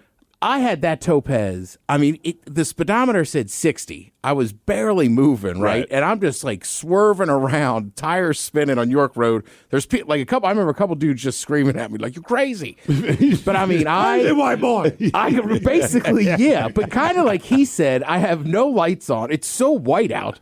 And then when I called my buddies and I'm like, I'm gonna be in the alley in like 2 minutes. You guys better be back there. And just basically, I got to make a right, like kind of cut down towards our alley. And then I got stuck and they just started pushing me. But to this day, even telling that story now, that was dumb. Like there's a good chance halfway down, I would have just got stuck. It is dumb, but the flip side is, to your point, when you're working part-time at a radio station and the weather's bad, guess what? You're about to go full-time without the full-time pay because all the full-timers like, hey, yeah, man, I can't make it in. And they do don't worry about it. We got this guy Ted in there. Okay, well, Ted's been there for 15 hours, right? But it doesn't matter. That happened to me 1 year. Plus the boy, I'm still living with 6 other dudes in a row house. The boys are at home living it up. Of course. By the time I get off that one, I'm just like, I got to get home. I got to have some fun. Yeah, it is. And then it's like, hey, man, we really need you to come in because the weather's so bad. And I'm like, you got all these full-time people, all the big-name air personalities. Of course, they can't make it in, right? But I can get my ass in there. And you do. And basically, all I'm there to do is tell people what they already know. Hey, if you look out your window, all that snow, it's still there. Hey, your boss called you earlier and said don't come in? He still doesn't need you. Why am I here? Well, there's also an updated laundry list of closings in the area, too. So you got to monitor that. You're the only person in the building. And you're the one who has to give out all the pertinent information as far as road closures and services that are open and services that are not. But with this storm, honest to God, it was like nothing is open. There is nothing right, you couldn't open. do it. I mean, literally, like the streets, like all in our neighborhood were closed. I mean, the grocery store we go to, right? It wasn't a huge chain. But same thing, like we thought it was kind of a joke. They just ran out of stuff because the distribution trucks couldn't get down those roads. They just put us up in a hotel room and basically you went 8 on, 8 off, which was great because the bar was open. They did give you that option. They did not do that with us, food though, and all that. So that to me, I was just like, look, man, I got a couple of young kids. I remember that storm because I had to stay in a hotel. Right, but you got Thrill's right. I'm part-time. They're not going to up my pay. They do not put part-timers in a hotel. Right, and I'm also working at the sports station, so I'm basically just running stuff off the bird and then hitting an ID. I think I would run down the hall and hit an ID for somebody else. Right. But it's not like I'm cracking a mic and giving out info. You're honest to God not doing anything. No. Right, that's why I was like, I'm going home. Yeah. It's like house sitting for someone who's gone for 2 weeks, but they didn't leave any food in their fridge. And their TV doesn't work. Mm-hmm. You're just there. How did the weather do you dirty? 206-803-ROCK. Now, the plus side is I did make it home. We walked over to the bar we all worked at. Mm-hmm. We took a giant, industrial trash can with us. Yeah. Filled it up with 40s, and we dragged it home, and we sat it on our front porch, and we drank 40s for a day. Now, see, that is a happy ending to a story. The best thing I had on that entire situation was the typical Marylander stereotype is he's got one of those Jeeps. It's kind of jacked up. The doors were only on in the winter, right? As far as that goes, yeah. And the guy I knew was like do-rag. Always hat was always on. Was backwards. this the drug dealer? Yeah, Phil. Okay, I was going to say it sounds like Phil. You call Phil, and be like, "Hey, Phil, man." He's like, "Oh, dude, I can get there." And then he just, he'd get in his Jeep, man, and the next thing you know, he's doing donuts in the giant parking lot in front of the rotunda, delivering drugs so he could have for the next 2 days. It was just insane. So we were like a little paranoid, but think about it. You can't get a taxi. You couldn't go to McDonald's. You can't go to the grocery store. But if you needed cocaine, Phil would show up. Yeah, the giant was closed. I will also say shout out to the Chinese joint down the street from us. That dude walked up in like a foot and a half of snow. To deliver food? Yes. Damn. How did the weather do you dirty? 206-803-ROCK. I mean, it's Charles Village, so it was only a couple blocks. But still, man. We were shocked he even answered. And then he was like, yeah, man, I'll walk it up. And we were like, we'll tip you like $40. He's like, I'll walk it up. Oh, definitely. Yeah, in that case.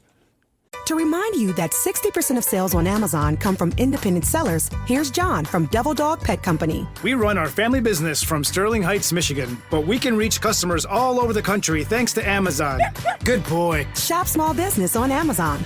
If you're still waiting for a sign, here's another one. At California Psychics, we reject 98% of the psychics who apply to work for us. So we only connect you with the best. That's how we can guarantee if your reading isn't life-changing, it's free. And right now, new customers receive 20 minutes for just $20. If that's not a sign, I don't know what is. Dramatic sound effect incoming. Experience the joy of certainty at CaliforniaPsychics.com.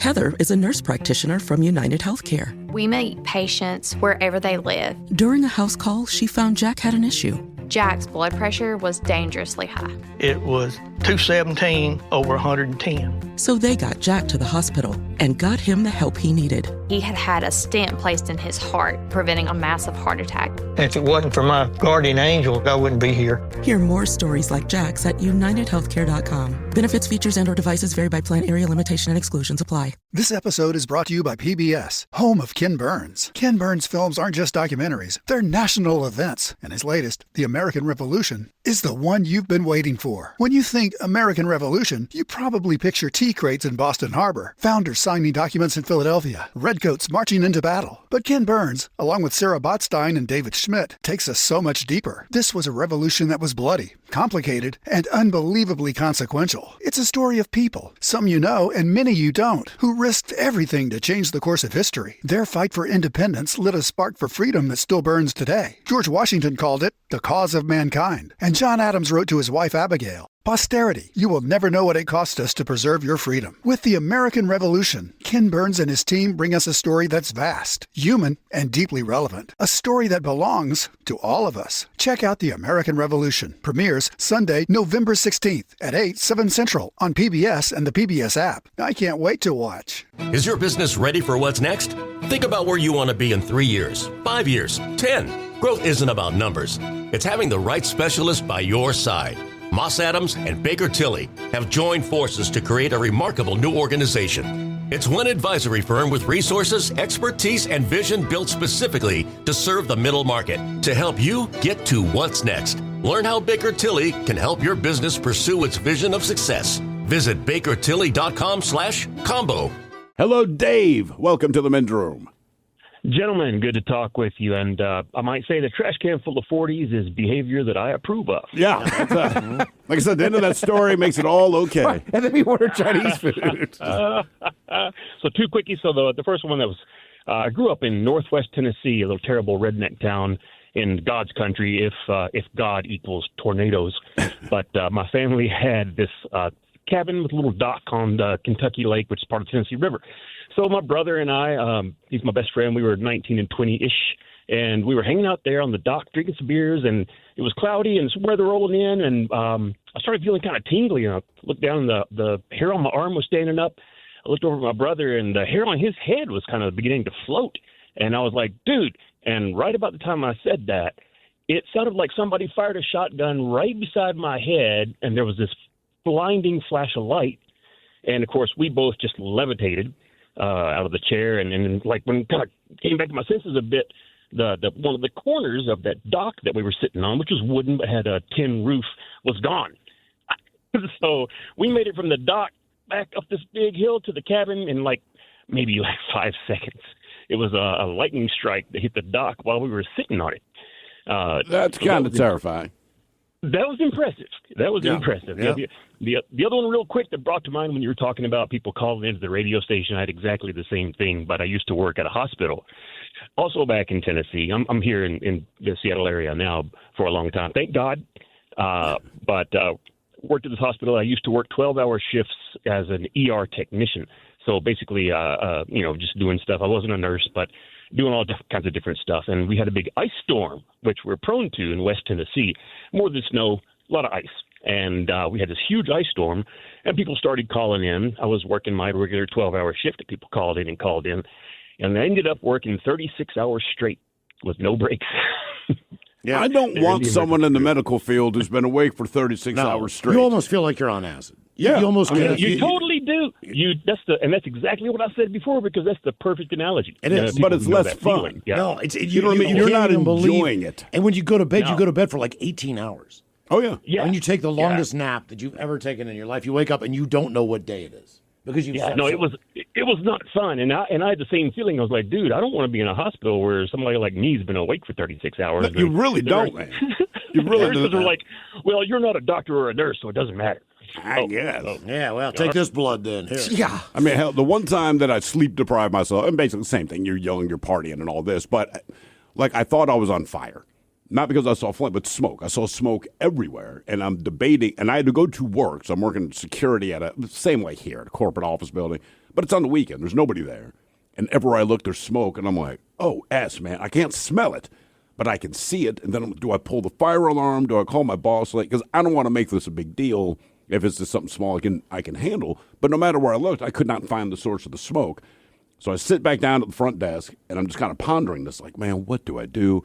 And I looked at my arms, and it looked like my arms were smoking. And I'm like, oh, you're hallucinating because you have not slept. I'd never had that experience before. Great. And after that, I made it a point to not do that again. He's talking about lightning striking close to where you were. Now, you've been struck by lightning, Miles. I have not. But years ago, me and my buddy Leon, we made friends with the people that live like 4 or 5 blocks up the street. Both of these chicks are bartenders. So when they threw a party, like they threw down. So they invited us, no big deal. In between our home and their home, there's a bar where you can buy carry-out. So we're dead broke at the time, and it started raining.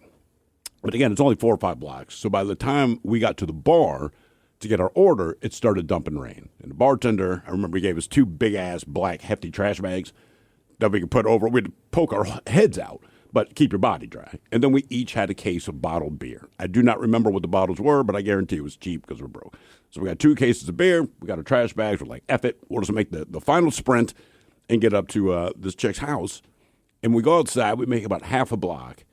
And there's this big-ass tree on the other side of the street. And lightning hit it. I've just never, it's just boom, orange sparks, and then half of the street just falls onto half of the tree falls onto the street, directly across the street.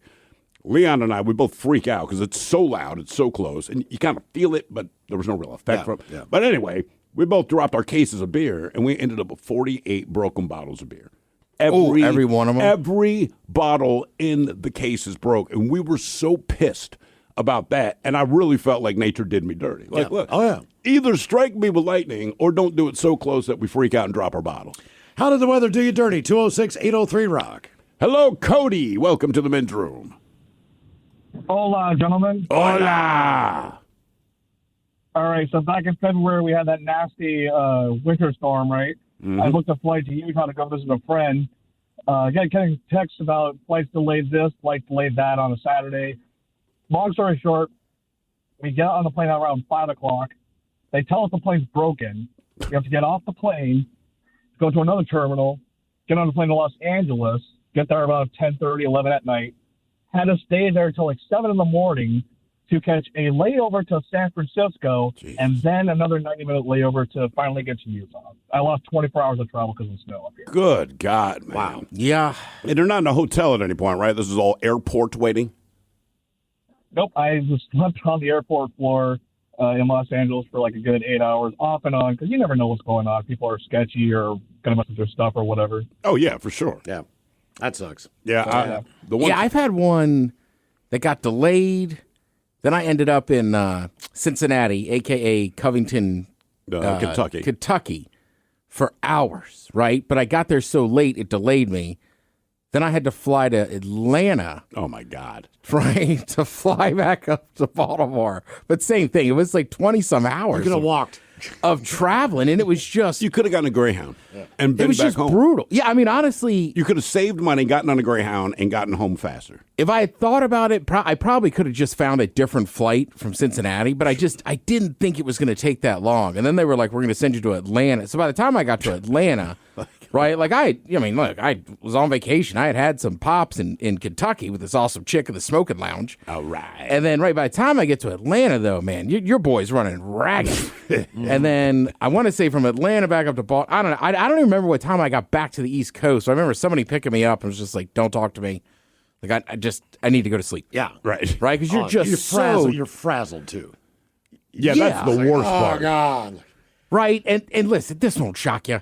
You want to sit next to me at an airport bar, Right? Like, I'm fired up. Right. I want to chat. Like, by the time I got to Atlanta, like, somebody's trying to talk to me, and I'm just like, I just was like, what? He's like, are you drunk? I'm like, I don't know. I don't know what I am. Right. I need a beer. I'm delusional. Yes.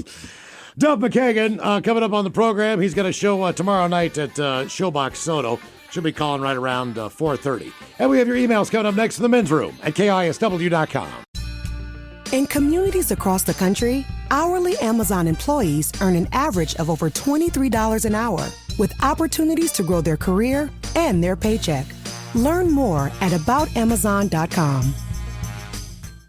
United Healthcare nurse Crystal checked in on a patient. We do a routine call after surgery, and I could tell in her voice that she was struggling. Crystal knew she needed help. And I knew that this is very serious. This is like septic. This is life-threatening. And she knew just what to do. And I called the hospital and said, she's coming in. Here are her labs. And got her the help she needed. I see my role at United Healthcare as a life-saving role. Hear more stories like Crystal's at UHC.com. Benefits, features, and/or devices vary by plan area. Limitation and exclusions apply. This episode is brought to you by PBS, home of Ken Burns. Ken Burns films aren't just documentaries, they're national events. And his latest, The American Revolution, is the one you've been waiting for. When you think American Revolution, you probably picture tea crates in Boston Harbor, founders signing documents in Philadelphia, redcoats marching into battle. But Ken Burns, along with Sarah Botstein and David Schmidt, takes us so much deeper. This was a revolution that was bloody, complicated, and unbelievably consequential. It's a story of people, some you know and many you don't, who risked everything to change the course of history. Their fight for independence lit a spark for freedom that still burns today. George Washington called it the cause of mankind. And John Adams wrote to his wife Abigail, "Posterity, you will never know what it cost us to preserve your freedom." With the American Revolution, Ken Burns and his team bring us a story that's vast, human, and deeply relevant. A story that belongs to all of us. Check out The American Revolution. Premieres Sunday, November 16th at 8, 7 Central on PBS and the PBS app. I can't wait to watch.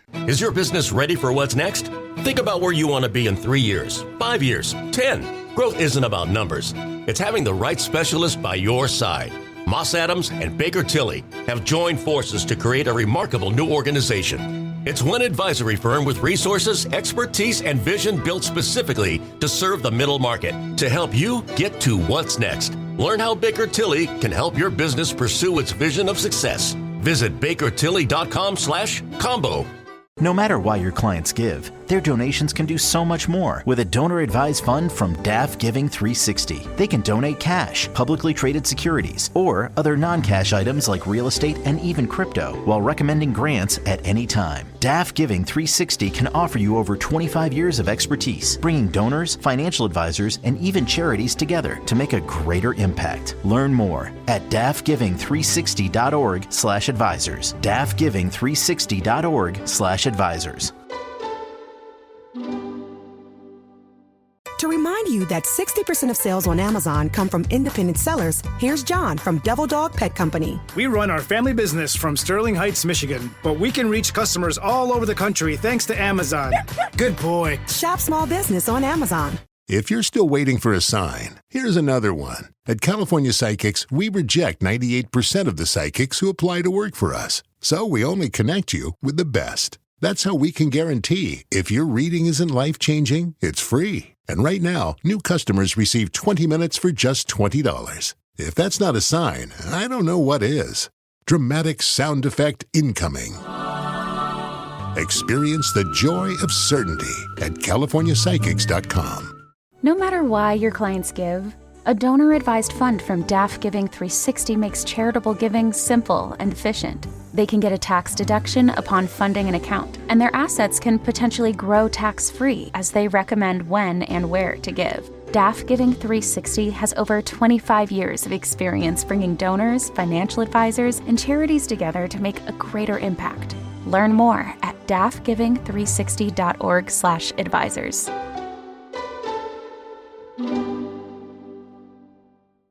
.9 KISW. We return to the men's room with Miles and Thrill. Duff McKagan on the way at 4:30, but first time for a few emails from the men's room at KISW.com. You've got mail.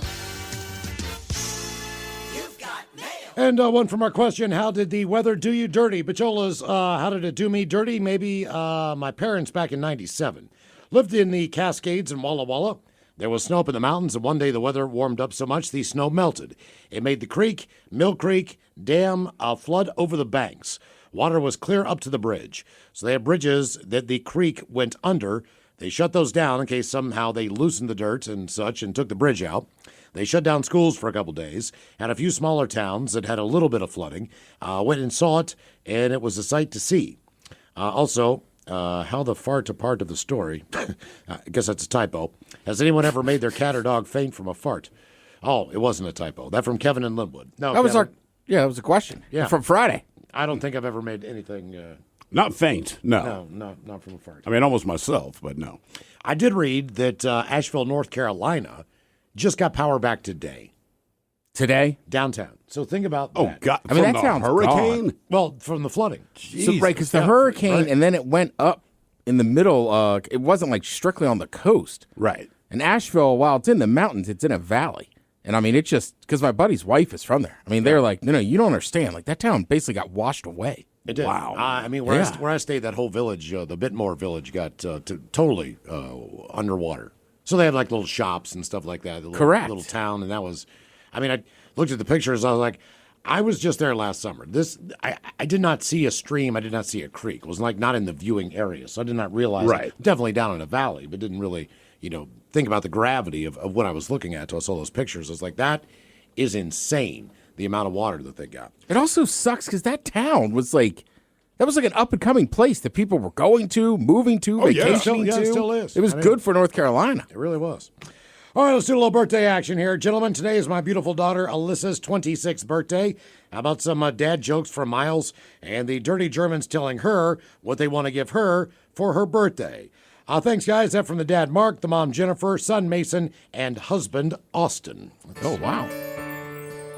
Let's see here. All right, Alyssa. Why do cows have hooves and not feet?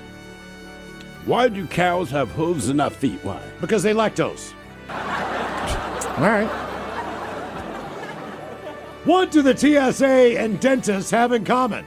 What do the TSA and dentists have in common? Cavity search? Cavity. Search. Yes. All right. Yes. I was going to say cavity X-ray machine. Yeah. Either of you guys ever tried blindfold archery?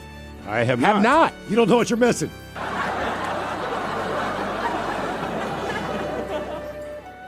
Yeah, Alyssa, as far as Dirty Germans go, what we plan on doing you tonight, it's a little awkward being that your father is in the room listening. So what I would say is, what we would do to Alyssa tonight is what her father Mark did to his wife Jennifer back in the day.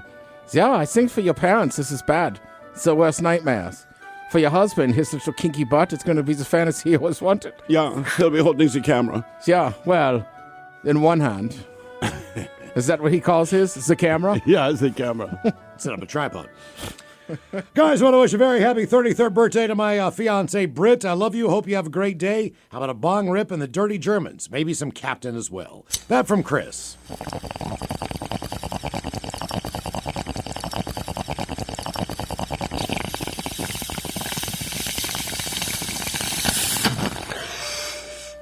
I don't know him well, but his name is Britt, and I want to put my penis where he... Yeah. So, wouldn't be the first time a couple gentlemen showed up unannounced for Brit. Yeah. Yeah. Little Captain action there, Ted.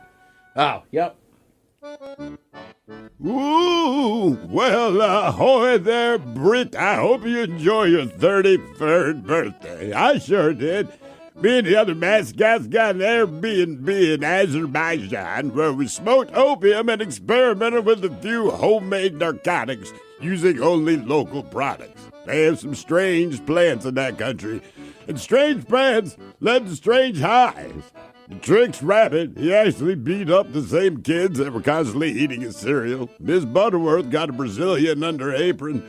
Toucan Sam plucked all his feathers and threw himself into a frying pan. And finally, the Quaker Oats man, he got naked, as he often does, climbed a tree, and insisted that everyone called him Salvador the Magnificent. We never understood it, but we went along with it. Crunch berries. And guys, today's the first day of the last year of my 50s. Can I get an old man don't trust a fart? maybe a little turtle sex, and a fish sandwich supersized. Thanks again, guys. That from Bill in Algona. Where is Algona? Is he thinking Algona? I think he means Algonia. The country that I want to visit. Yeah, the imaginary African country that you will not be king of. You will be king of Sierra Leone. But Algonia is what I assume he means. But I don't know. What does the old man never trust a fart? Which one is that? That's probably just one of the long farts. Long fart, maybe some turtle sex, and any kind of fish sandwich supersized that you got there, Ted. All right. That's an elephant.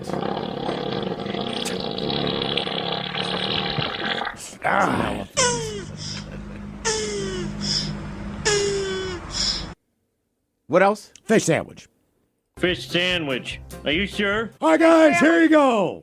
Happy, happy, happy birthday. Happy, happy, happy birthday. Happy, happy, happy birthday to you. Ya's a Dirty Germans brought to you by Men's Room Original Sausage. Available through Uli's world famous sausage, mensroomlive.com, and other fine retailers. Schweinefleisch. Think about a couple extra emails here, guys. Your Men's Room IPA from Black Raven Brewing is now on tap at Pub 44 in Linwood, Washington. All right, Linwood. Yeah, that one there is from Todd.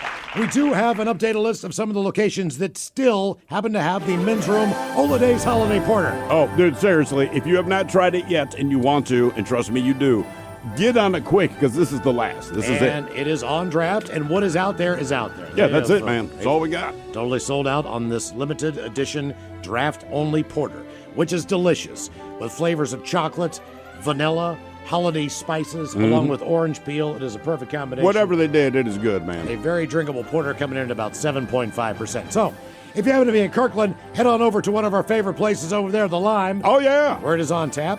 Also, Who's on First, Snohomish, the Imbibe Bottle Shop, Maple Valley. Imbibe. God, every time you say that place, I keep thinking you're going to say the Imbibe. Imbibe. Imbibe. That's what I'm hearing in my head, Ted. I'm the like, Inbomb Bottle Shop. Yeah, Sure, okay. like, what we kind only of serve places? 40. Is it Ambom? Is it Iberian? Imbibe. Oh, Imbibe. Imbibe. Maltby Pizza and Maltby, Sultan Liquor in Sultan, the Route 2 Tap Room in Monroe. Also available at the Flagstick Pub in Redmond, Andy's Fish House in Snohomish, the Lodge Sports Bar in Mill Creek, the Flatstick Pub also in Kirkland, Razzles in Lake Stevens, Zeke's in Redmond, Zeke's in Ravenna, Zeke's in Bellevue, the 884 Pub over there in Bremerton. Yeah. Proudly carrying the Men's Room, Holidays, Holiday Porter, and a few more. Also available in Ballard at Olaf's and at Mike's Chili Parlor. Two places I'm a fan of. That's the last one I got was over in Mike's. Good stuff. Also at the Houndstooth Public House in Greenwood, Andy's Fish House in Snohomish, the Daffodil Bowl in Puyallup, the Peninsula Tap Room in Squim, Rudy's in Woodinville, and the Farm 12 Restaurant in Puyallup. Some of the locations currently carrying the Men's Room Holidays Holiday Porter from Black Raven. And thank you for doing so. By some of Grandma's legendary rum balls. My grandmother never made rum balls. She made a lot of good food. I just don't recall rum balls. Yeah, exactly. Okay. All right, Ted, are we feeling good over there? In theory, this should work. All right. Do we beam our satellites down to what, is it Portland, Oregon? I believe so. Not sure. Either way, hello, Duff McKagan. Are you there? I am here. Hey, guys. How are you, Yeah, sir? it worked. Yes. Calling us, I believe, from the Acropolis. Is that correct, Duff? I am not in Portland. No, I'm back in Seattle. I played Portland last night. Oh, you played Portland Drove last night. home after the show. Okay. All right. So you made it home okay before the storm came in. No, it rained. I left. I got off stage at 10:30. Kind of just went to my car like 10:40, and it rained the whole time. And that is like the most undramatic rock star story. I finished my show at 10:30, walked my car, drove home. No traffic through JBLM, Olympia, or any of that crap? None of that. No, but tons of rain, tons of big trucks. You guys know that drive. That it's the most boring drive. It's interesting with big trucks spraying rain at you or spraying water at you, but no dramas to speak of. I got home Now, safe, as a so that's all man that matters. has traveled the world and toured everywhere, would you still argue that the road between Portland and Seattle is the dullest of all the places you could be? You could A/B that with the road, I-5 from San Francisco to L.A. Yeah. Well, there's always. It's the truth. Duff, I just did it 2 weeks ago, and for somehow past Portland, once you get into the Willamette Valley, it's like pretty and stuff, but Portland here sucks. Yeah. Well, mine is always at the Great Wolf Lodge. When I see that, I'm like, okay, I'm close. Right. I'm If you're headed closer, back. You know, I'm Portland's, closer. Portland's like close enough that it doesn't seem like it's going to be that far, and then it's far enough that you're like, wait, how much farther do I got to go through this? Yeah, you're right. It's right at your Right in breaking between. point. Well, Vancouver seems like an easier drive north. You know what I Sure, mean? sure. Thank you for letting us house sit while you've been gone all these months. It was really nice. Hopefully, we took out all the alcohol recycling, so people don't think you jump back on the bottle. But either way, Right, thank you. how long have you been gone? 3 or 4 months? On this lighthouse tour, we left. What was it? We left September 28th and went to Dublin. Started there. Went through the UK after Ireland. Then went through kind of all of Europe. It was epic. Have you just played- an epic trip? Did you play anywhere that you have not played before when you were in Europe? Yeah, I mean this sort of this band, and I started this kind of thing when I did the Tenderness tour with Shooter Jennings, and we played the Showbox here, but we played in Europe. We played kind of like Showbox size places. Yeah. This time around, we did that maybe a little bigger. But when you get into that size of venue in Europe, like 900 to 1,400 seater, let's say, they're always like 250 years old, super ornate, tons of history to it, which I'm a nerd for. So I played a bunch of places I've never played before. And, I would walk into places, Susan wasn't with me for a lot of it, and I would just take videos of, like, walking in for sound check. Like, you have to see this. And I'd send her the video, So it was great. It was great having an all-Seattle band. I have the best band. I'm telling you guys. This band just rules. And we just came through the States, did Boston, New York, Chicago, Denver, L.A., Portland, tomorrow night, Seattle. And you're done. And you're done. Did you drive around Europe, or did you fly from location to location? We had a tour bus. So that's got to be cool. Yeah. I mean, just to see the countryside. See, I mean, everything is so close there in a weird way. Just to be able to kind of go through the different countries and see all the different scenery. That had to be enjoyable as well. Just driving around. Oh man, yeah. I mean, I'm such a geek for that stuff. I have maps out, and I kind of know where I'm at. We went through Switzerland, up through the Alps into Switzerland, the Italian Alps from Milan. You have the Dolomites to your right. If you know mountains at all, you're crossing the Irish Sea. You're crossing the English Channel. Just kind of epic locations. Did you ever think about doing like a Sean Kenny and throwing one of your bikes in the back of one of those trucks and just kind of tagging along behind and riding your bike? In this time of year wouldn't be so good over there on a motorcycle. I have rented bikes and gotten places in Europe and the U.S. That's pretty cool. I want to say, who did they say was it? I guess Neil Peart from Rush. Apparently, that was his big thing. Was he hated touring? Like, he just wanted to play music but didn't want to play shows. And they're like, man, we'd be on a tour bus, and he would not ride with us. Not because he didn't like us. He just wanted to be on his motorcycle and tag behind. Yeah. Duff, are you still there? We lost Duff. All right. And we lost Duff McKay. Okay. Which is ironic, because he was like, Ted, is my connection okay? And I go, yeah, you sound great. He goes, you sound fuzzy. Oh, really? Yeah, and I was like, because our phone, for some reason, the handset sucks, but like, we were cruising there. By the way, tickets are still available if you want to go see Duff. Steve and I are going down tomorrow night. Oh, you are going? Along Okay, with Ryan Castle. The tickets are available at the Showbox, and they are still on sale through Ticketmaster.com. So if you want to go down there, should be fun, check man. out Duff, it's going to be a great show. Also, no, it's the last stop on the Lighthouse tour, so he is home, and he'll be done after this one, at least, unless there's another leg down the road.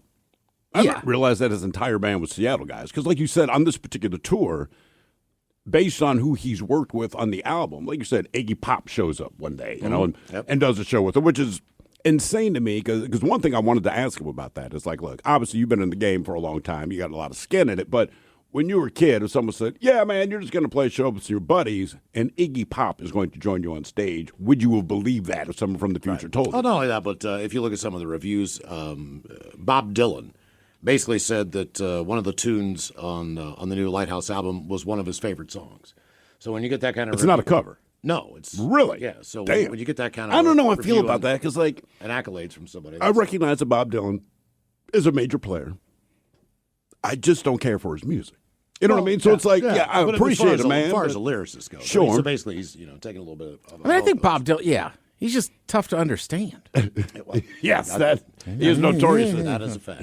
I also, every time we talk to Duff, I just want to reiterate to people that, like, you meet a lot of, in our industry, right? You'll meet some rock stars. Sure. And a lot of them are very nice and stuff. Duff is one of the legit nicer people you'll just meet in general. Because he's just down to earth, man. Right. So there's that famous story of going to see Velvet Revolver, and I want to say Alice in Chains out of the Gorge. Yeah. Miles and I have two different experiences. Yes, right? we do. That's the one where he like flashes his eyes and I'm on stage, but backstage, right? And we're waiting, and I'm standing there, and there's Duff.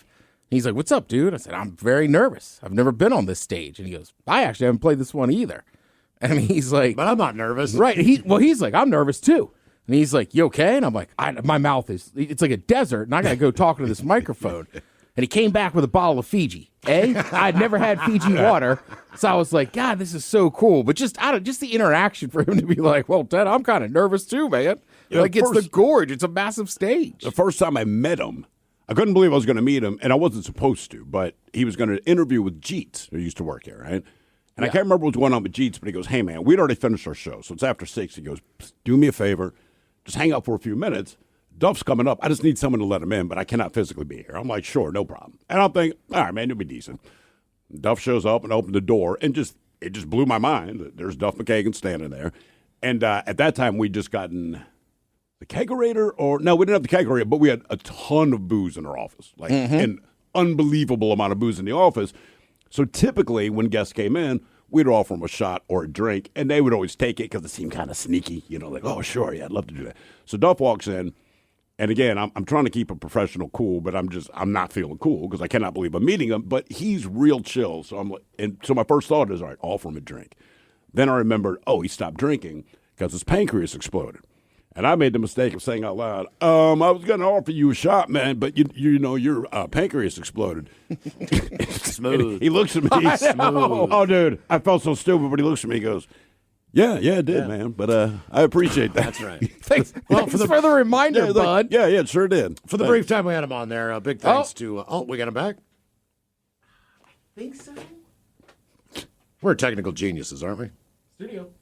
Well, see, it's just the way it works here. Apparently, so I have 11 phone lines in front of me.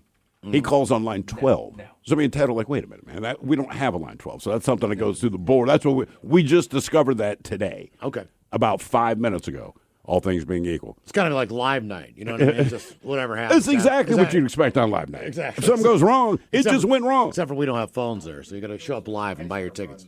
Yeah, that's a good point. So what's going on there, Ted? It's his manager. Something happened. Duff apologized. All right, no problem. It's Tell good, him that's man. great. It's all good. We appreciate it, man. Tell him Don't ever let it happen Tell him again. we'll see him tomorrow night. Please just have some beer in the area there. Yeah, come on, man. For the other people. My pancreas is He's like, fine. "Is this on the air?" I'm like, "No, we're just talking about how awesome Duff is." Yeah, exactly. It's funny we talk about Duff. I'm like, Duff's so cool. For some reason, I got really nervous talking to his manager. Really? Yeah. And I think you guys can hear me back there. Does he have a British accent? Great. Duff McKagan, Chillbox tomorrow night. Hopefully we'll see you down there for the show. Okay, coming up, we'll drink and toast for the shot of the day. You are listening to The Men's Room. To remind you that 60% of sales on Amazon come from independent sellers, here's John from Devil Dog Pet Company. We run our family business from Sterling Heights, Michigan, but we can reach customers all over the country thanks to Amazon. Good boy. Shop small business on Amazon. If you're still waiting for a sign, here's another one. At California Psychics, we reject 98% of the psychics who apply to work for us. So we only connect you with the best. That's how we can guarantee if your reading isn't life-changing, it's free. And right now, new customers receive 20 minutes for just $20. If that's not a sign, I don't know what is. Dramatic sound effect incoming. Experience the joy of certainty at CaliforniaPsychics.com.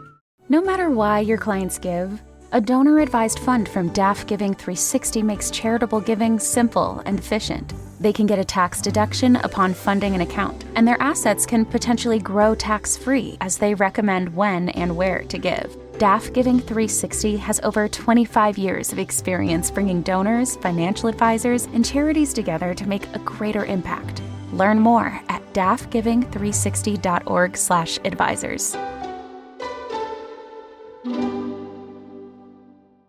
This podcast is brought to you by Kleenex Lotion Tissues. You can't predict sick days, but with Kleenex Lotion Tissues, you can be better prepared for them while helping keep your skin healthy. Whether it's a surprise sneeze or a stuffy nose, it's always good to have something gentle on hand. Kleenex Lotion Tissues moisturize to help prevent skin irritation while you're battling those unwanted cold and flu symptoms. It's extra care when you need it most. I mean, why not have one less thing to worry about when you're not feeling your best? For whatever happens next, grab Kleenex. You're tuned into Auto Intelligence, live from Auto Trader, where data, tools, and your preferences sync to make your car shopping smooth. They're searching inventory. Oh, yeah. They find what you need. They're gonna find it. You can make a budget for your wallet to help you succeed. Pricing's precise and true. So true. It's smarter car shopping. Ooh. Just for you. Oh, it's just for you. Find your next ride at autotrader.com. Powered by Auto Intelligence. The mighty 99.9 KISW and KISW HD1 Seattle. Always live on the free Odyssey app. From the Pinky's Plumbing Studio, you're in the men's room. Text the guys at 206-803-ROCK. All right, coming up at 5:08, we will drink a toast for the shot of the day. And we do have your headlines on the way at 5:50. But first, quick check out with Mike Hawk and some of the stories and headlines he is not working on. Now, it's time to hit the headlines. Here's Mike Hawk. And since Mike is working on a buzz, AAA expects a record number of Americans to travel for Thanksgiving. Here's when you do and do not want to hit the road.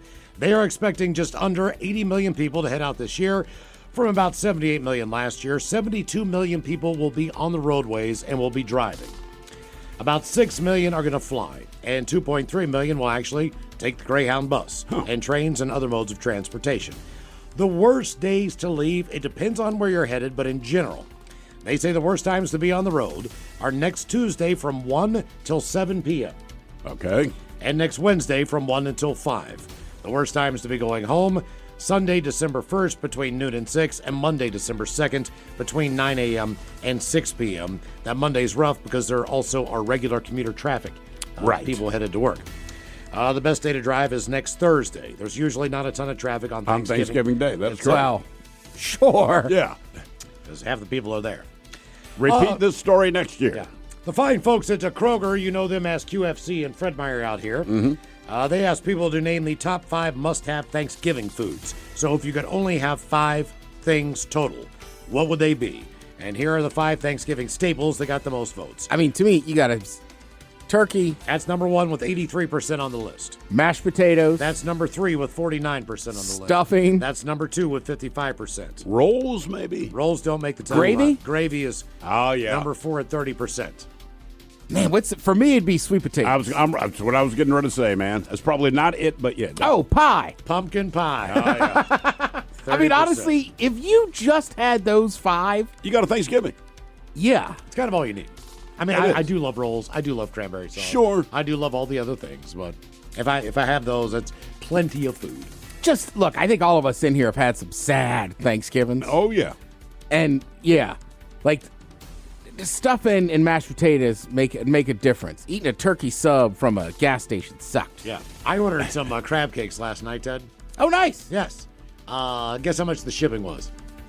Oh, the shipping. I don't want to know. $80. Yeah, that's the issue. $80. It's not like it's already pricey to order that stuff. Yeah. And if you went to the place I go, they ship it out. They tell you what day it's going to show up. It's a great service, but you pay for it. But you pay for it. $80. It's like, golly. Okay, send. I'm buying it. I was like, but you bought Yeah, it. do it once a year. Whatever. You know what? I'm just going to cut the middleman out and sneak back to visit my mom around Christmas.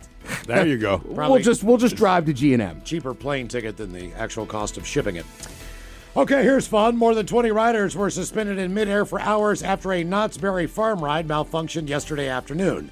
By the way, guests at the Southern California theme park were stuck on the Soul Spin ride after technical difficulties caused it to stop at about 2 o'clock in the afternoon.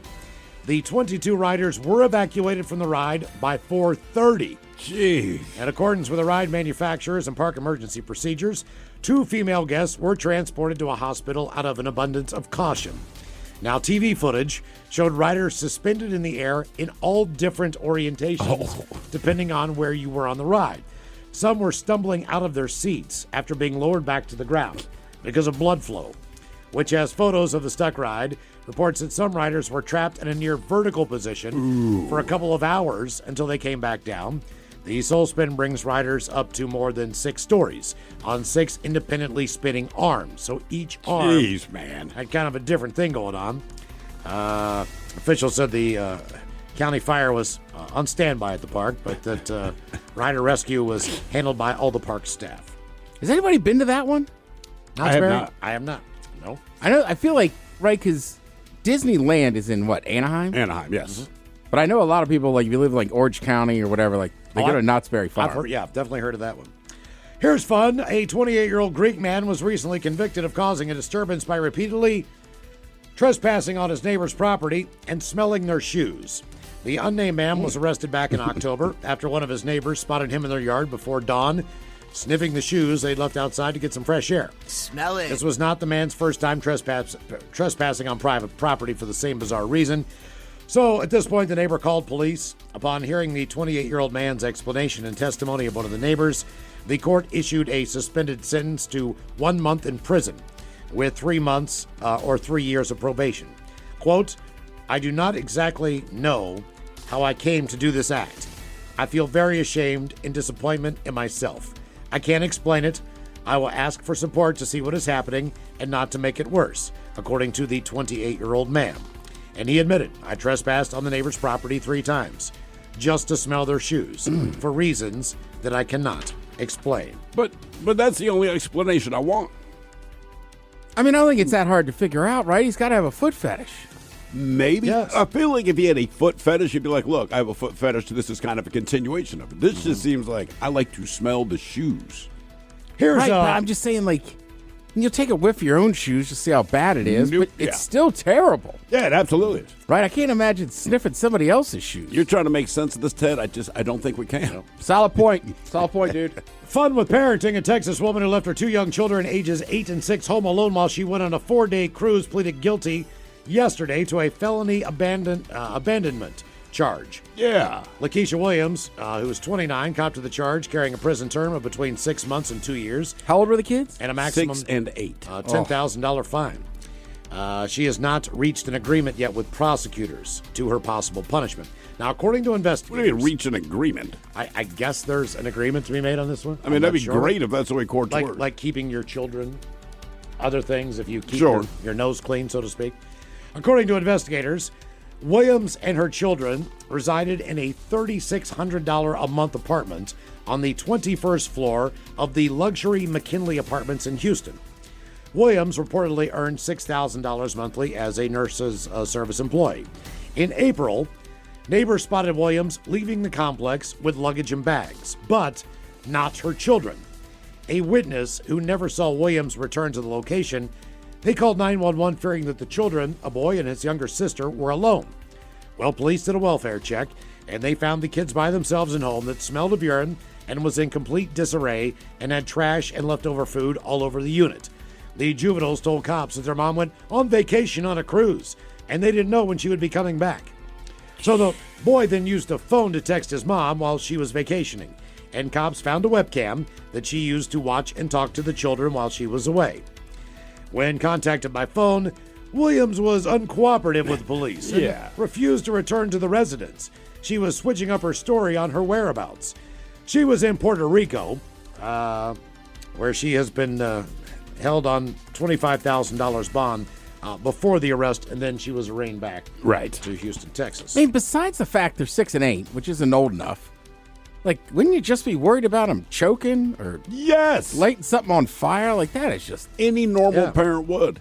It's not even the fact that you left them for 4 days. I think, to me, it goes to your point, Ted, which is at 6 and 8 years old, did you consider what they can do in 96 hours?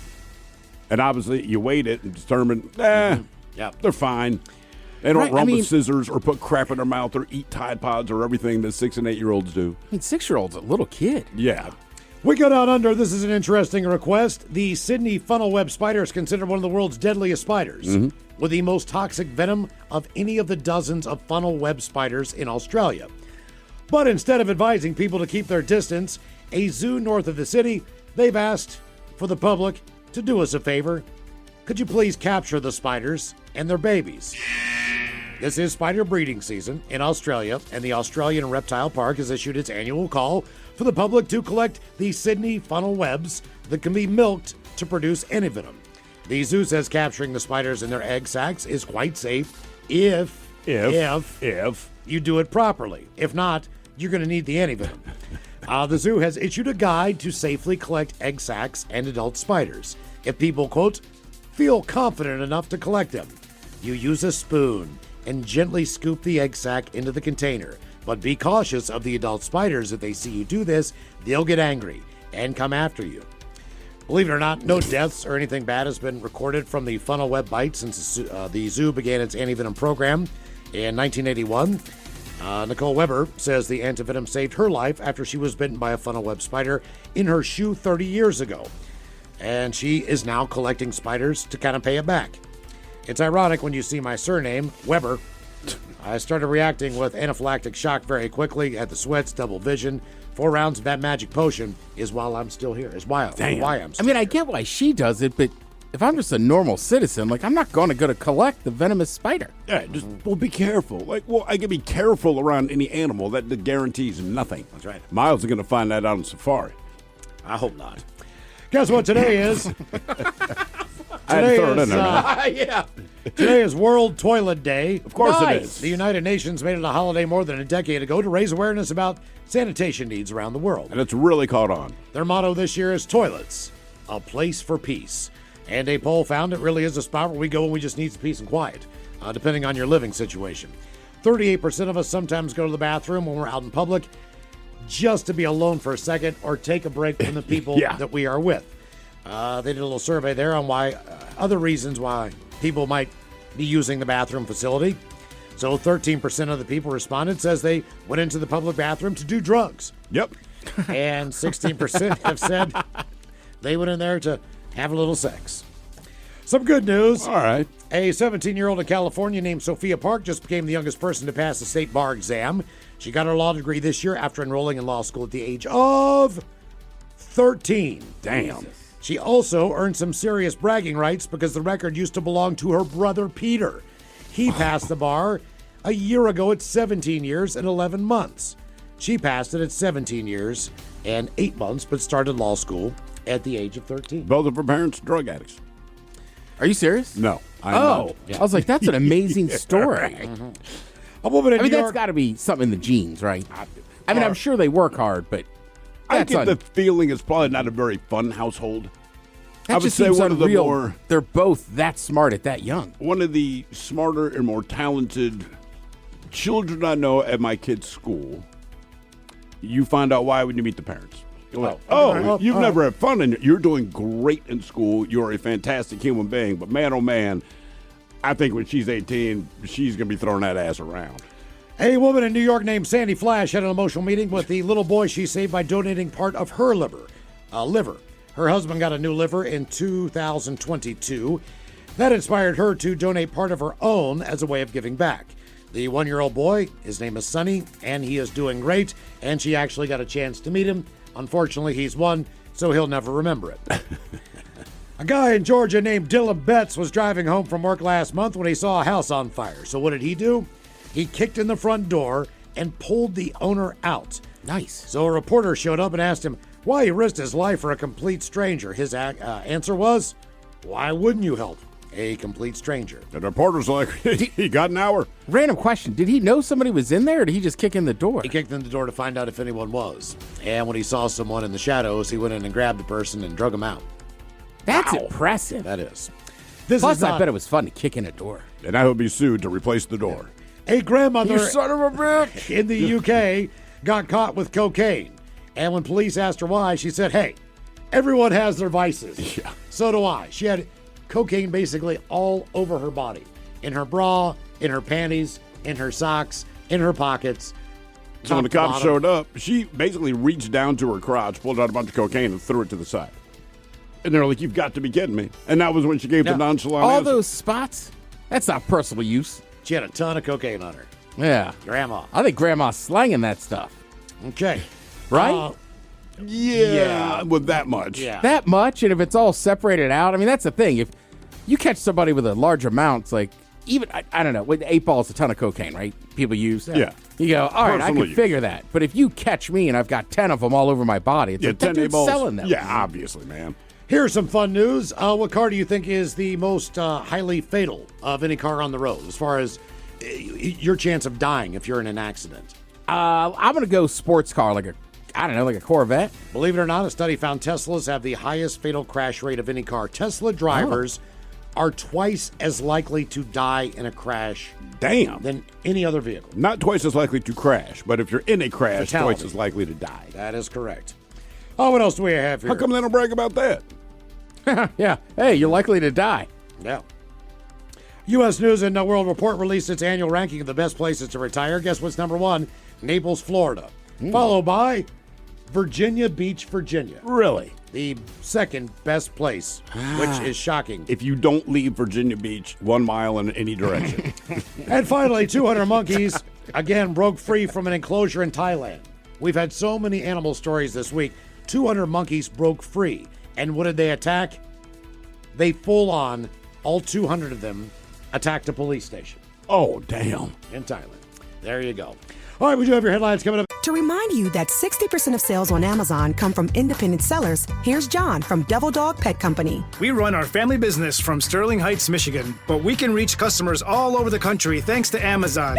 Good boy. Shop small business on Amazon. If you're still waiting for a sign, here's another one. At California Psychics, we reject 98% of the psychics who apply to work for us. So we only connect you with the best. That's how we can guarantee if your reading isn't life-changing, it's free. And right now, new customers receive 20 minutes for just $20. If that's not a sign, I don't know what is. Dramatic sound effect incoming. Experience the joy of certainty at CaliforniaPsychics.com. Donor-advised funds from DAF Giving 360. Your clients can donate cash, publicly traded securities, or appreciated assets like real estate. It's a simple, tax-smart way to give. Learn more at dafgiving360.org/advisors. This podcast is brought to you by Kleenex Lotion Tissues. You can't predict sick days, but with Kleenex Lotion Tissues, you can be better prepared for them while helping keep your skin healthy. Whether it's a surprise sneeze or a stuffy nose, it's always good to have something gentle on hand. Kleenex Lotion Tissues moisturize to help prevent skin irritation while you're battling those unwanted cold and flu symptoms. It's extra care when you need it most. I mean, why not have one less thing to worry about when you're not feeling your best? For whatever happens next, grab Kleenex. Coming at you live from Auto Trader, here's New Car Energy. There's searching inventory. You can make a budget for your wallet to help you succeed. It's smarter car shopping just for Find you. your next ride at autotrader.com, powered by Auto Intelligence. At 5:50 in the meantime, let's get a contestant on the line for Profile This at 206-803-ROCK. All right, we made it to drinking time. Somebody out there deserves to be recognized. And the men's room knows just who it is. So to you, we say, bottoms up, sailor. You're the toast of our shot of the day. Big time it is, and as usual, we head to the drink desk and Stephen Throwhill to find out who we're toasting. Yes, indeed. And today we toast 56-year-old Benjamin Santos Jr. of Sunbury, Pennsylvania. I put the junior on there because I'm sure his father, Benjamin Santos Sr., does not want to be him. Earlier this month, Benjamin, he got real drunk, arrived home around 2:30 in the morning, but instead of going inside and sleeping it off, he decided to stand in his front yard and open his pants and start masturbating. Well, the next day, his female neighbor saw him outside and asked him what exactly had happened. And they say Benjamin He had a smirk on his face, and he told her that he'd been, quote, very drunk, and he added, quote, my bad. Well, that's when the neighbor pointed out that he'd actually waxed the carrot in her front yard, not his, and there was no point in disputing it because he did it directly in front of her Ring camera. Oh, and she turned the video over to police, who charged our honoree with open lewdness, loitering, prowling at night, which I did not know was actually a crime, and summary harassment. Yeah, he got hammered, came home, thought he was in his yard. He was standing in her yard. Her Ring camera goes off, so she watched this real time because she gets the alert, and it's just like, that is my neighbor, and he is masturbating. She was lucky enough to see him the next day, and he's like, yeah, sorry, man. My bad. I was drunk. It's like, right, you were in my yard. And that was the difference. So remember, kids, only masturbate at your own property, preferably indoors, behind a closed door. So we pour this booze, and we drink this booze because we think it's yummy. Yummy. So over the tongue and down the throat to party in our tummies. Down the hola bichola. To remind you that 60% of sales on Amazon come from independent sellers, here's John from Devil Dog Pet Company. We run our family business from Sterling Heights, Michigan, but we can reach customers all over the country thanks to Amazon.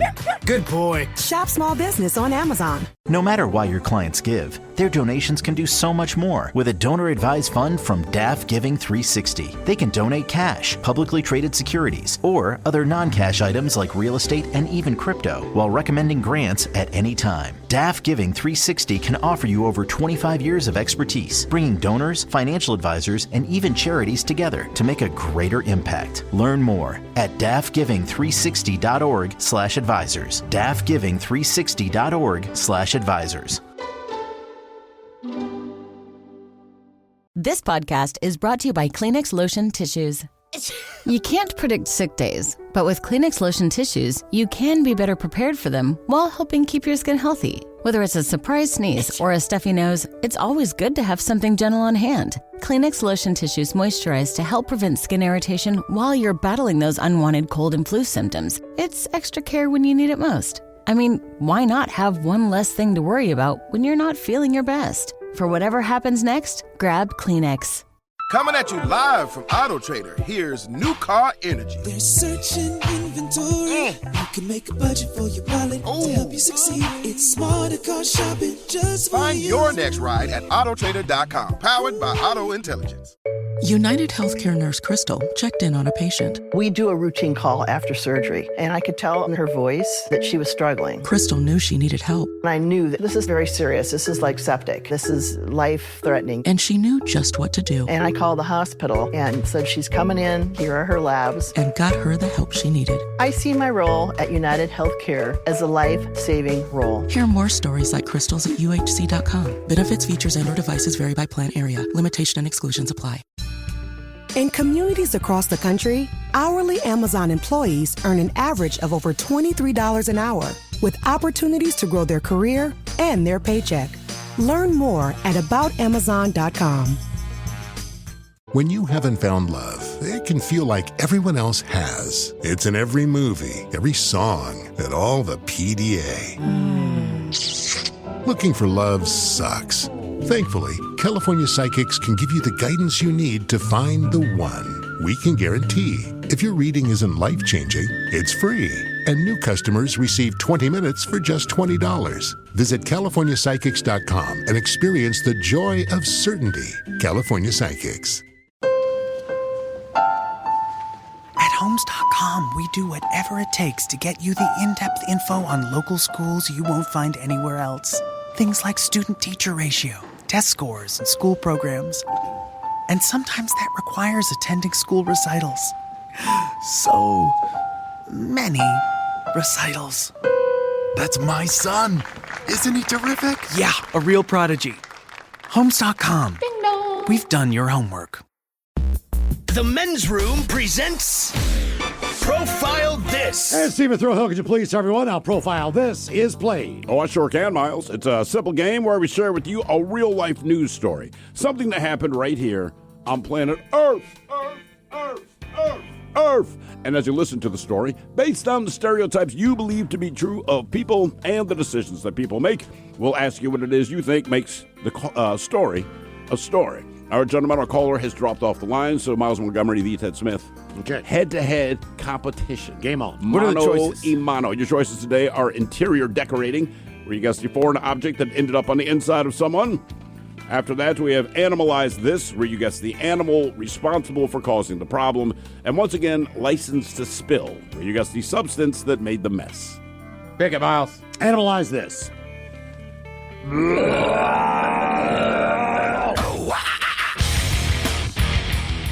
All right, a couple arrived at their home in Australia after midnight and found their bedroom occupied by an unexpected animal. Fran Ruffino, she posted a video to Facebook showing the scene that her and her husband Bruno were confronted. She says only in Australia. And the video goes on to show an animal exploring the bedroom while her husband shouts in Portuguese.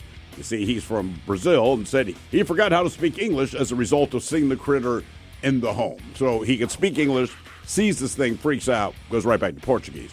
Quote, I thought, oh my God, there's an animal in my bedroom. And Bruno was like, lady, what are you doing? Why are you screaming? Well, she then called for an expert while her husband attempted to contain the critter. Quote, Bruno tried to hold him with some clothes and grabbed the clothes, and I called for animal control, and I forgot how to speak English, so I started to speak Spanish. I don't speak Spanish. That's her quote. Anyway, the animal was eventually coaxed out of the house and disappeared somewhere in the couple's yard. Dio meals. Yeah.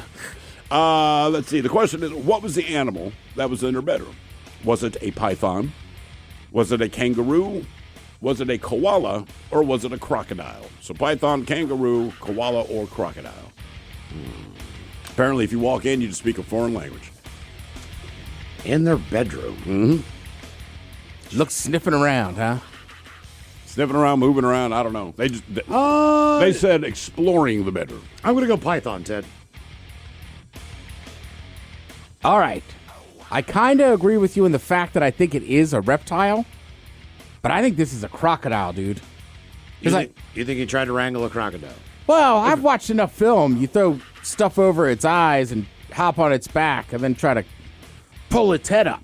What, like a full Nelson him? Yeah, I mean, I don't know. I'm just going on what I see these alligator and You know what I know from the same sources. Right? I don't know if it works. That's my theory. What did they find when they came home in their bedroom after midnight? Was it a python, a kangaroo, a koala, or a crocodile? We'll let you know coming up next. That was a tease. 99.9 KISW. The Men's Room returns with Miles and Thrill.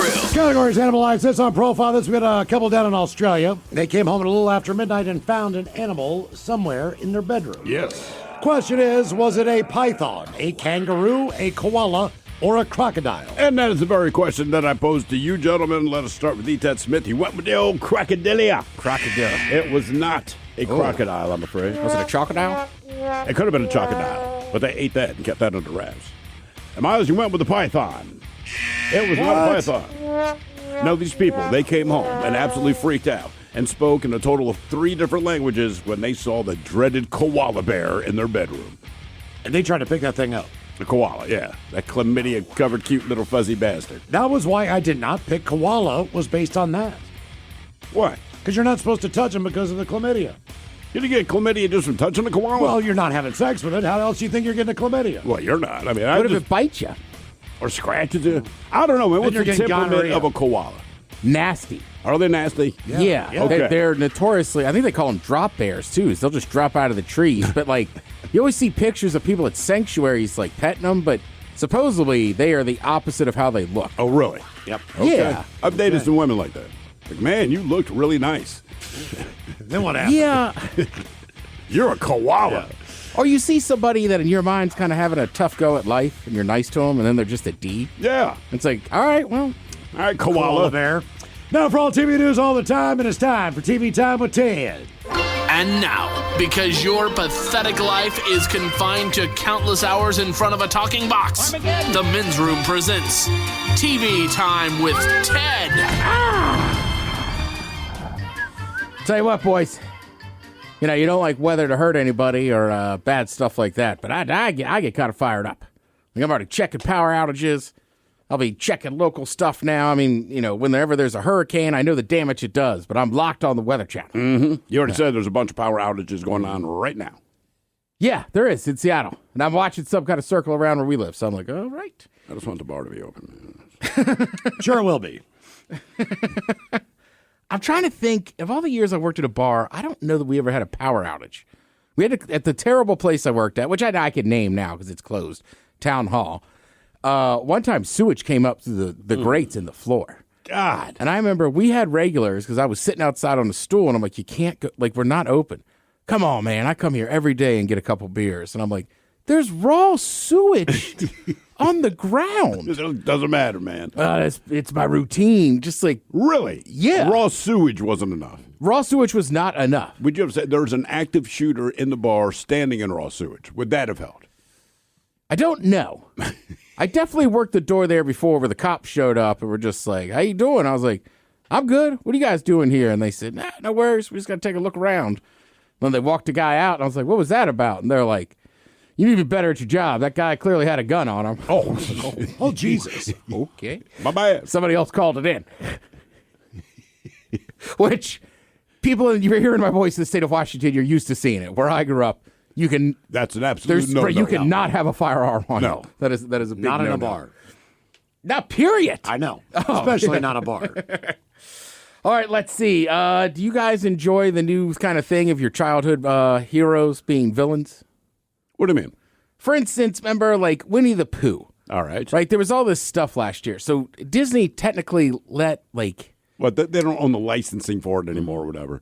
Or something. It Like goes they in the can't- public domain. Right, but you can't make like a Disney Winnie the Pooh movie. They still own enough, but it was just like... You can use the name. So that's how we got Winnie the Pooh, Blood and Honey. Yeah.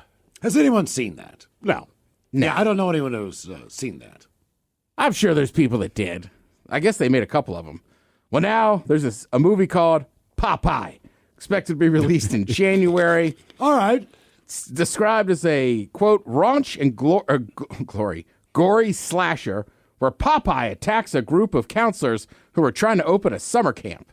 Wouldn't you think that Wow. would be more lend itself to the high seas, so to speak? You know, like Popeye's Yeah, a big more- adventure. He and Bluto Right, and you know, olive oil. Like, pulling over a yacht of partygoers and, stealing their beer and beating the living hell out of Or them. he's like killing people on the dock.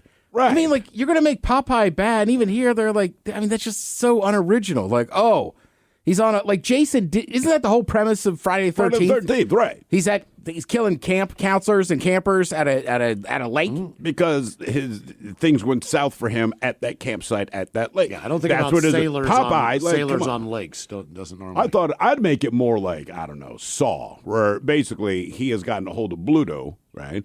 That was always his arch enemy.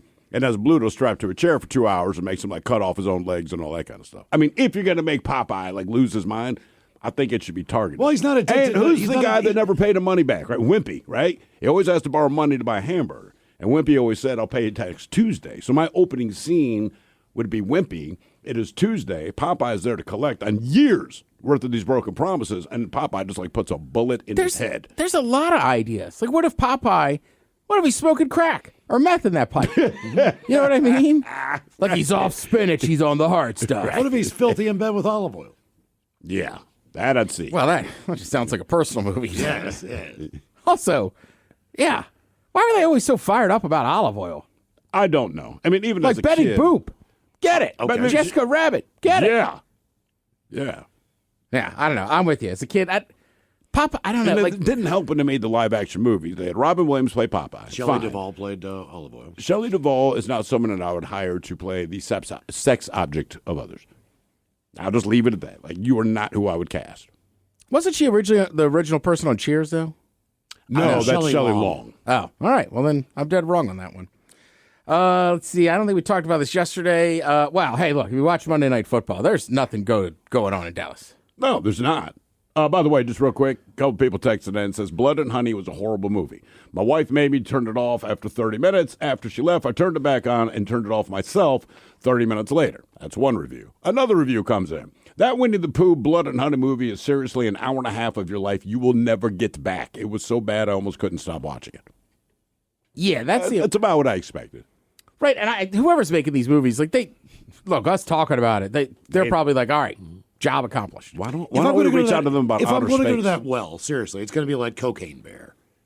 Or the shark tornado crap. Right, like Cocaine Bear, like we saw that. So ridiculous and over the top that it still has entertainment value. But what children's character would you take and turn them into a homicidal maniac? Like out of spite? Barney.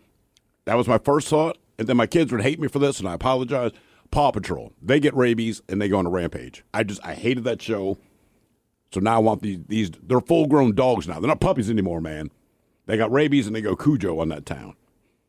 Maybe the dad from Bluey. He's always so calm and cool and collected. He just loses it one day.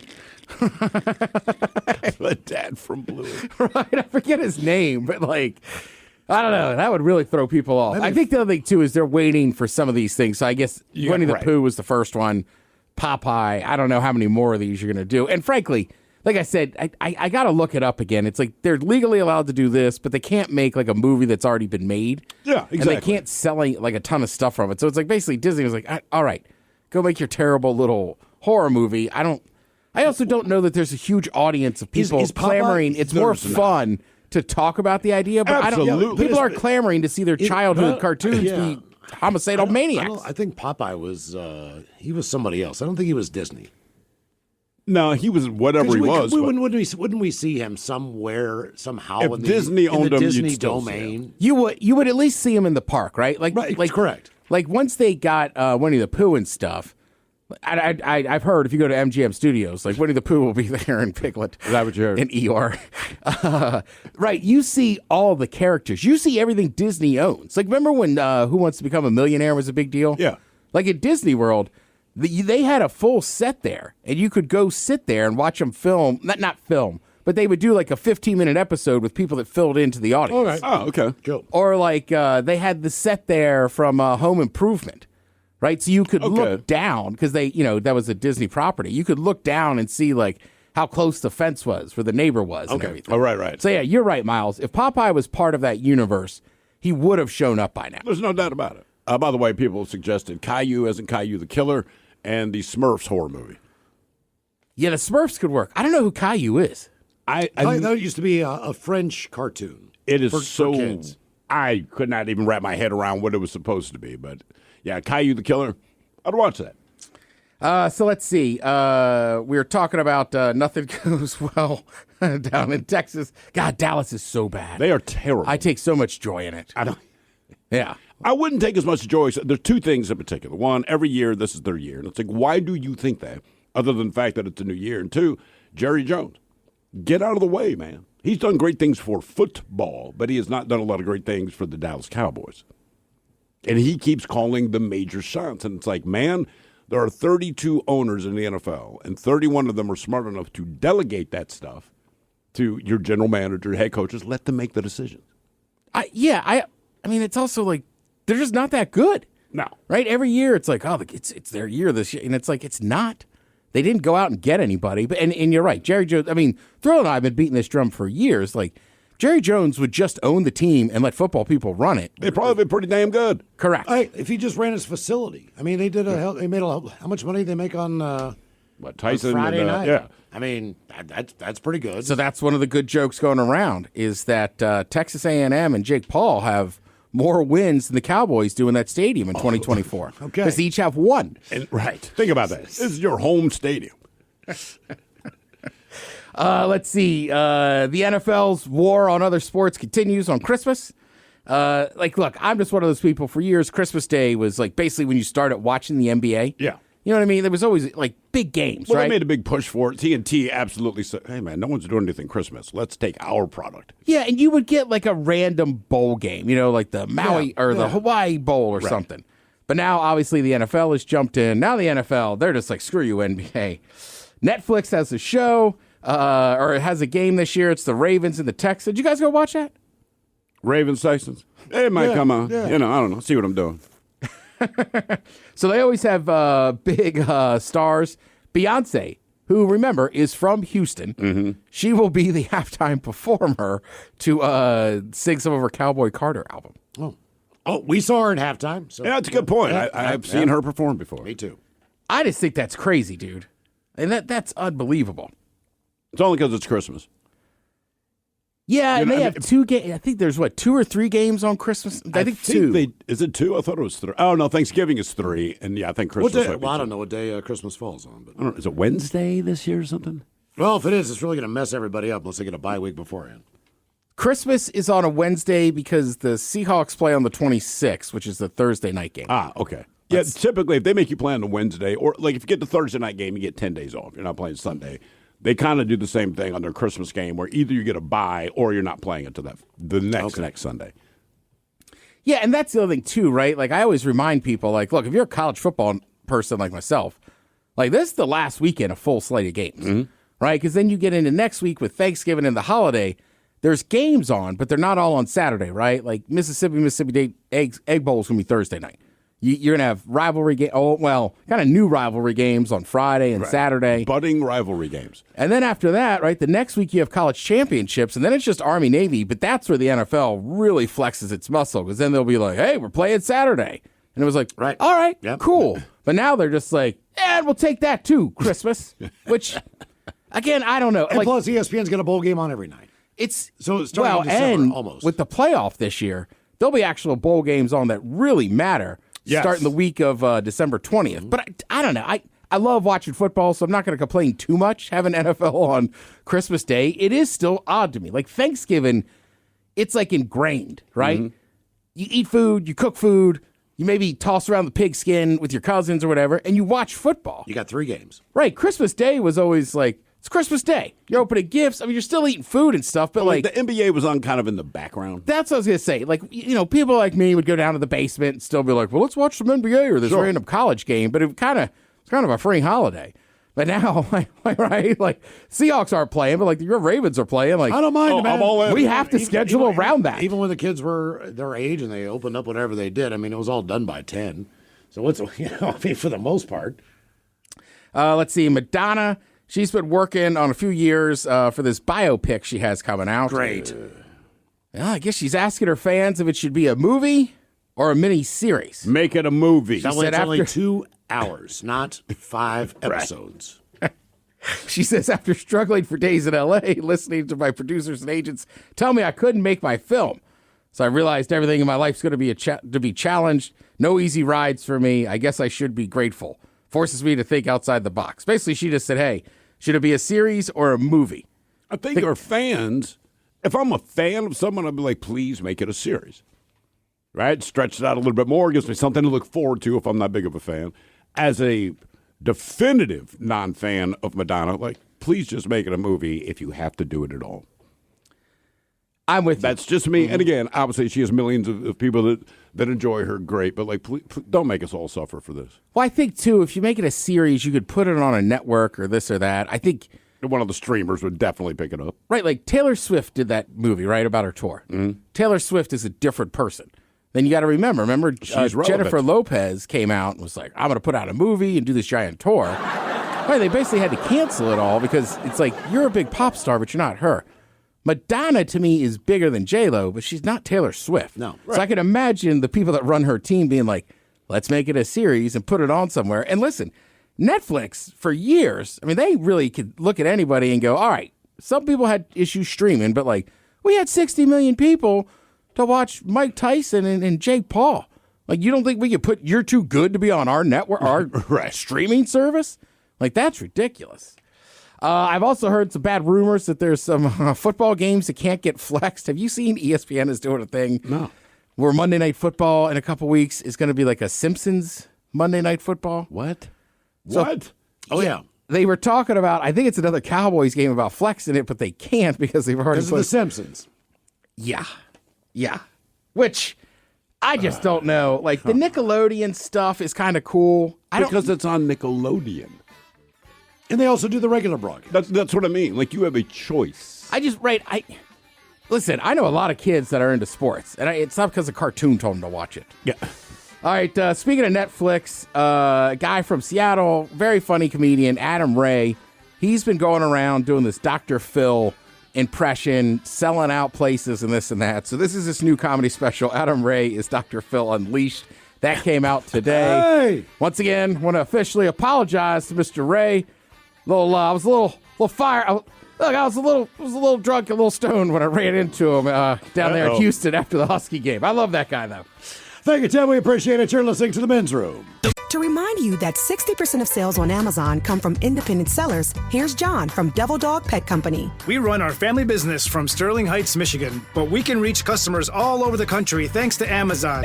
Good boy. Shop small business on Amazon. When you haven't found love, it can feel like everyone else has. It's in every movie, every song, and all the PDA.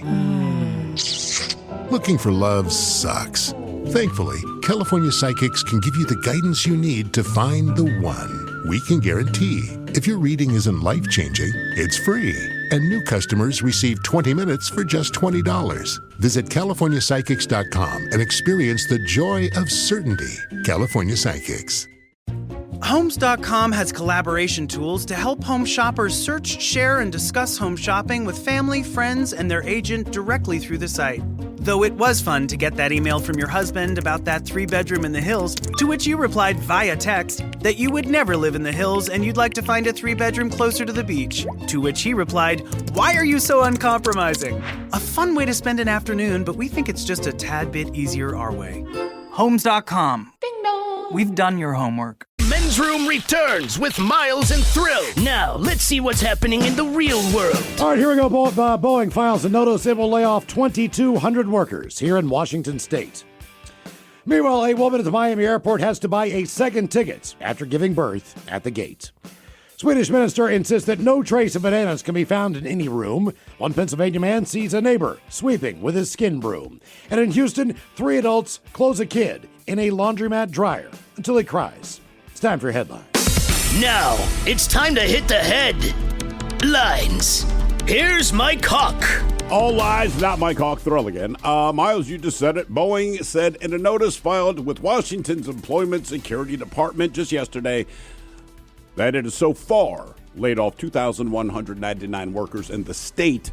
That's among job cuts that will eventually total about 17,000 across the company. If you work at Boeing, it's probably not shocking news, as Boeing announced in October that it did plan to cut its workforce by 10%, which adds up to about 17,000 jobs. They're saying this is to recover from financial and regulatory troubles, as well as the strike by its machinists that lasted almost 2 months.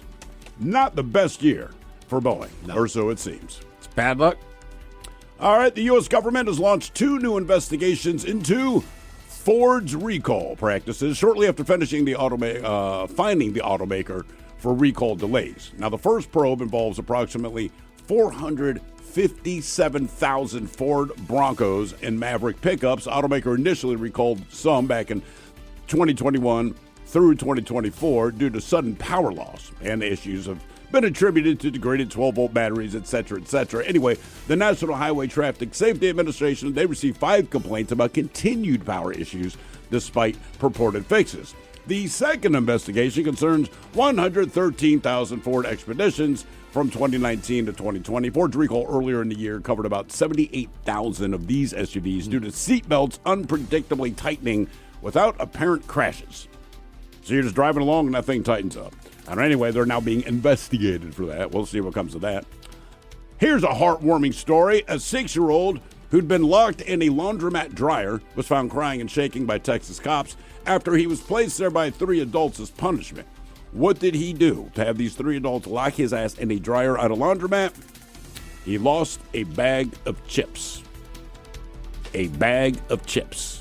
3 people were arrested. When the cops showed up, all 3 of them took off, trying not to get arrested. The cops managed to get a hold of all of them anyway, and all 3 of them, as you might imagine, not only were they jailed, but they've been put in jail, and their bond is only at $10,000, which I just feel is low when it is a child that you've locked in a dryer at a laundromat because he lost a bag of chips. And parent, why is your kid with these guys? Yeah, it's a kid. It's almost like uncle and his crazy friends. Right, like don't leave your kid with that person. And also, if you have a little kid, you know what they do? They lose stuff. It's almost like that's their job. Speaking of kids, a woman's travel plans were put on hold when she went into labor during a layover at Miami International Airport. So Miami-Dade Fire and Rescue personnel, they responded to the airport just after 5 p.m. Today after a passenger's water broke and she started giving birth near checkpoint 1 in the hub's pre-security area. So there's a lot of witnesses to that. You got something in your sweater there, woman? I think my water broke. Well, firefighters, police officers, customs agents, they all showed up there and helped the woman give birth before the ambulance arrived. Finally took the mom and the newborn to a local hospital. It has a happy ending, but yeah, giving birth at the airport gate. We'll see you next time for the return of Who Sucks Less. The lovely Jolene is coming up next. Yes, indeed, it's all true, but in the meantime, well, we be all about this bitch. So until next time, please, do what you do best. And for Aletha's sake, stay beautiful. The Men's Room has been taped before a live studio audience. Wardrobe and makeup provided by Mantastic Limited. This has been a presentation of the Men's Room Radio Network. Oh, man! A Double Flush production.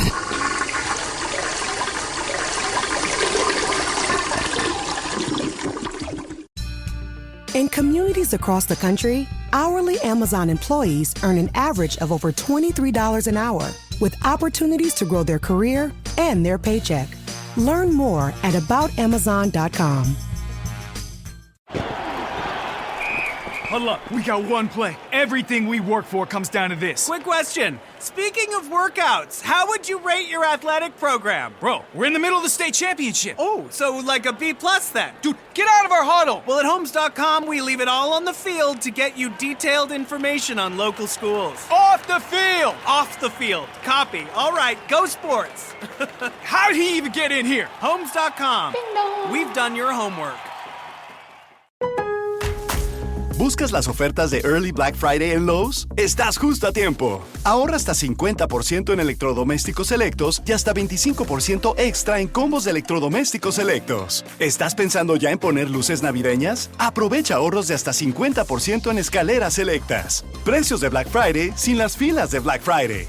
Lowe's, nosotros ayudamos, tú ahorras. Válido hasta el 11/19. Selección varía por tienda, solo en tiendas selectas hasta agotar existencias. Detalles en lowes.com. In the UEFA Champions League, every moment is a story. Paris Saint-Germain have won the Champions League. And every great story needs an audience. Feel every match. Mbappe in the middle. Every goal. Oh, would you believe this? From the best clubs. Real Madrid strike. And the biggest stars. Bukayo Saka scores. This is the world's best soccer. Momentous and iconic. The UEFA Champions League. Stream every match live exclusively on Paramount Plus. Donor-advised funds from DAF Giving 360. Your clients can donate cash, publicly traded securities, or appreciated assets like real estate. It's a simple, tax-smart way to give. Learn more at dafgiving360.org/advisors.